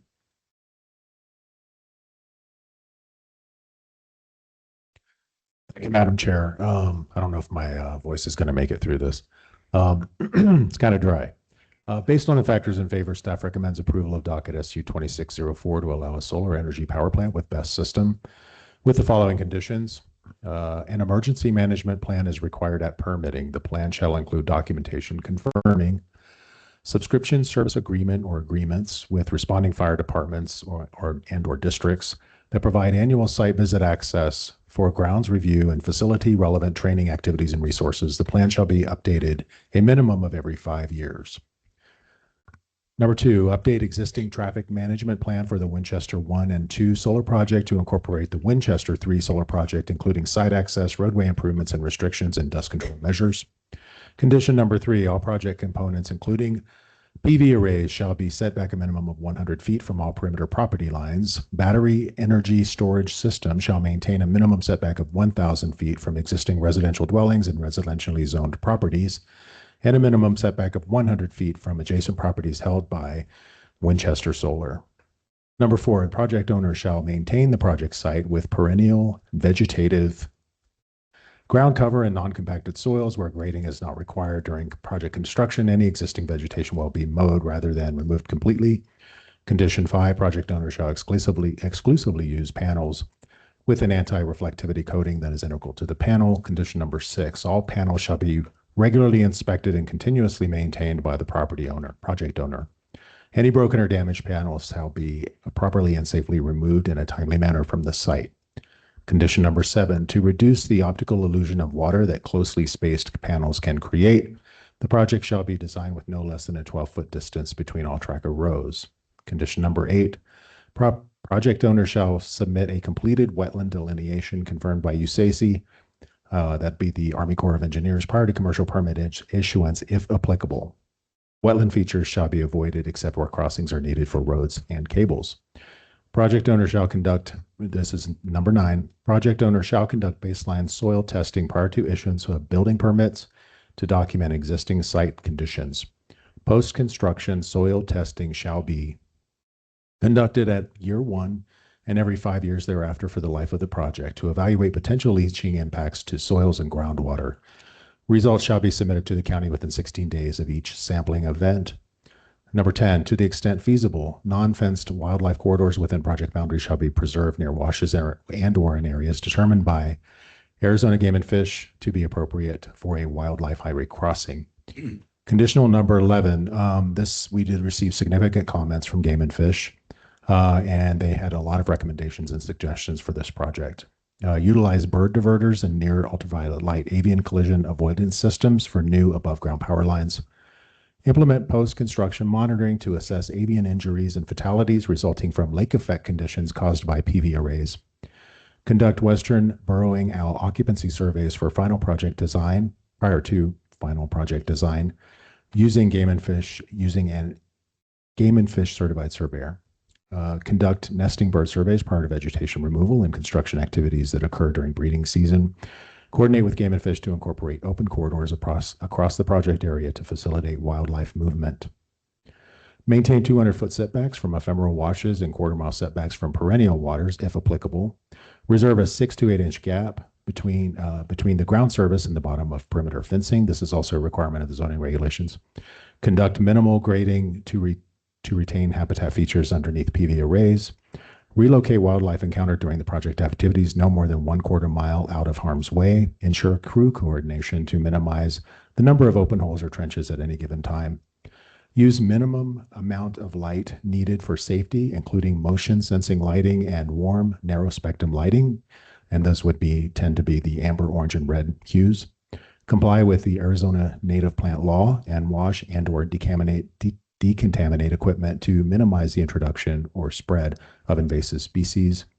Revegetate disturbed areas with native drought-tolerant species representative of the natural surrounding landscape. If this special use is approved, the standard conditions relative to condition acceptance, timelines for permitting, and modification to an approved special use will apply to this request. Thank you, Madam Chair. Thank you. We do have a motion on the floor to approve docket SU 26-04. If there are no further comments, I'd like to take the vote. Mr. Saunders, how do you vote? I vote yes. Mr. Tucker? Yes. Ms. Fickett? I vote aye, yes. Mr. Umbries? Yes. Mr. Benedict? Yes.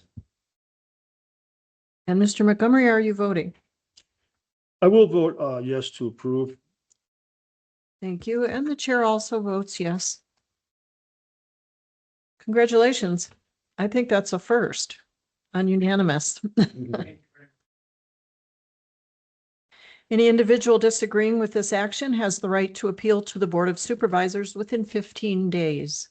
An application for appeal is available from the clerk at the office or online at cochise.az.gov. Thank you all for your patience and your contributions.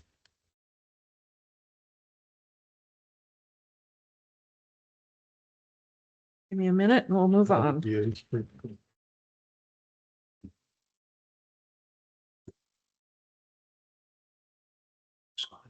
At this time, I'd like to call for the planning director's report, please. Good evening.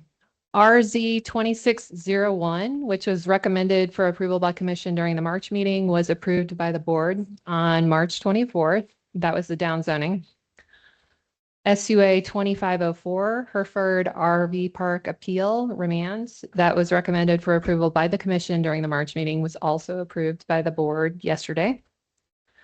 R 2505, the subdivision regulation text amendment recommended for approval by the commission during the March meeting was pulled prior to being considered by the board. We're holding off on that amendment for now, waiting to see if there are any further changes at the state level. So that has not moved forward. Our other text amendment, R 2601, the data center text amendment was recommended for approval by commission during the March meeting, was also approved by the board yesterday. Those changes will be effective on May 7th.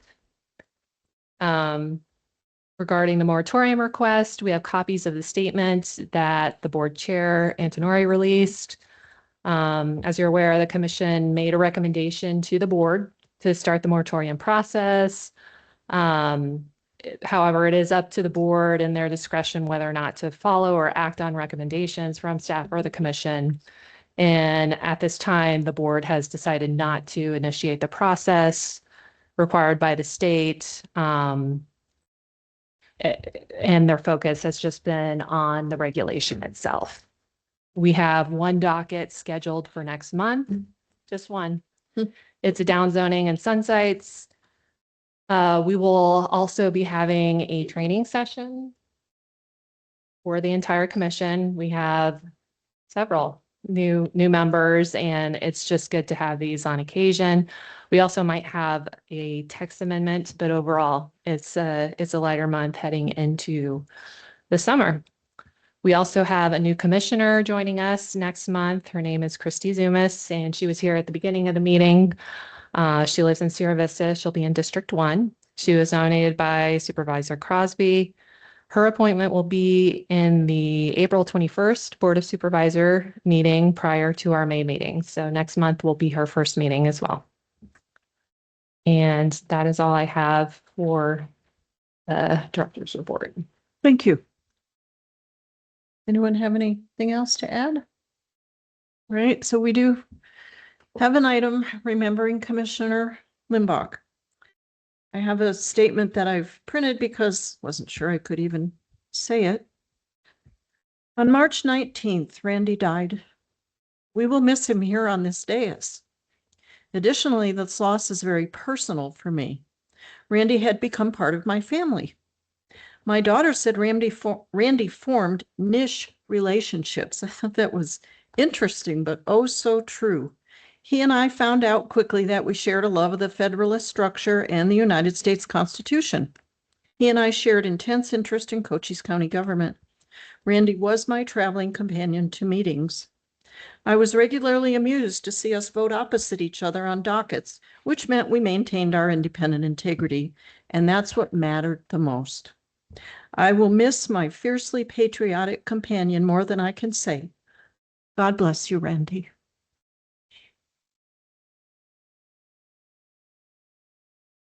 Anyone else?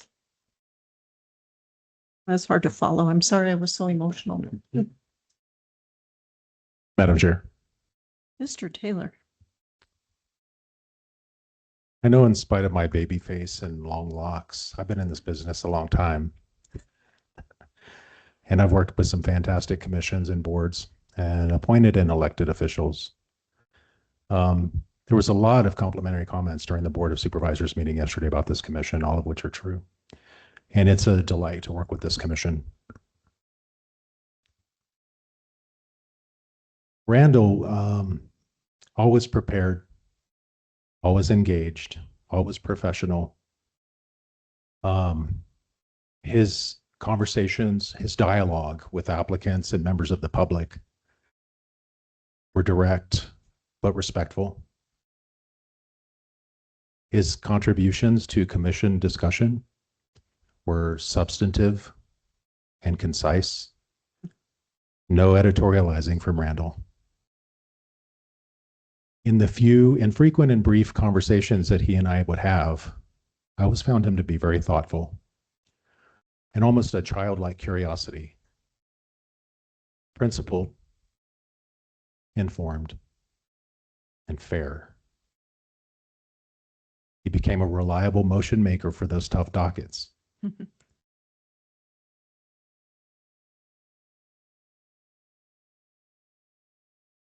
He brought a thoughtfulness. He was very aware of the importance of this commission and the decisions it makes. And he was a quiet leader in many respects. Very much a respected and trusted professional colleague.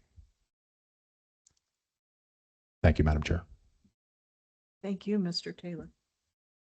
Notice Mr. Saunders was willing to make motions tonight. Thank you. Well, and I appreciated what he did. I do want to say that he was always like the first one here. Sitting in the corner. Yeah, you like to do that. It's a little hard coming in this morning.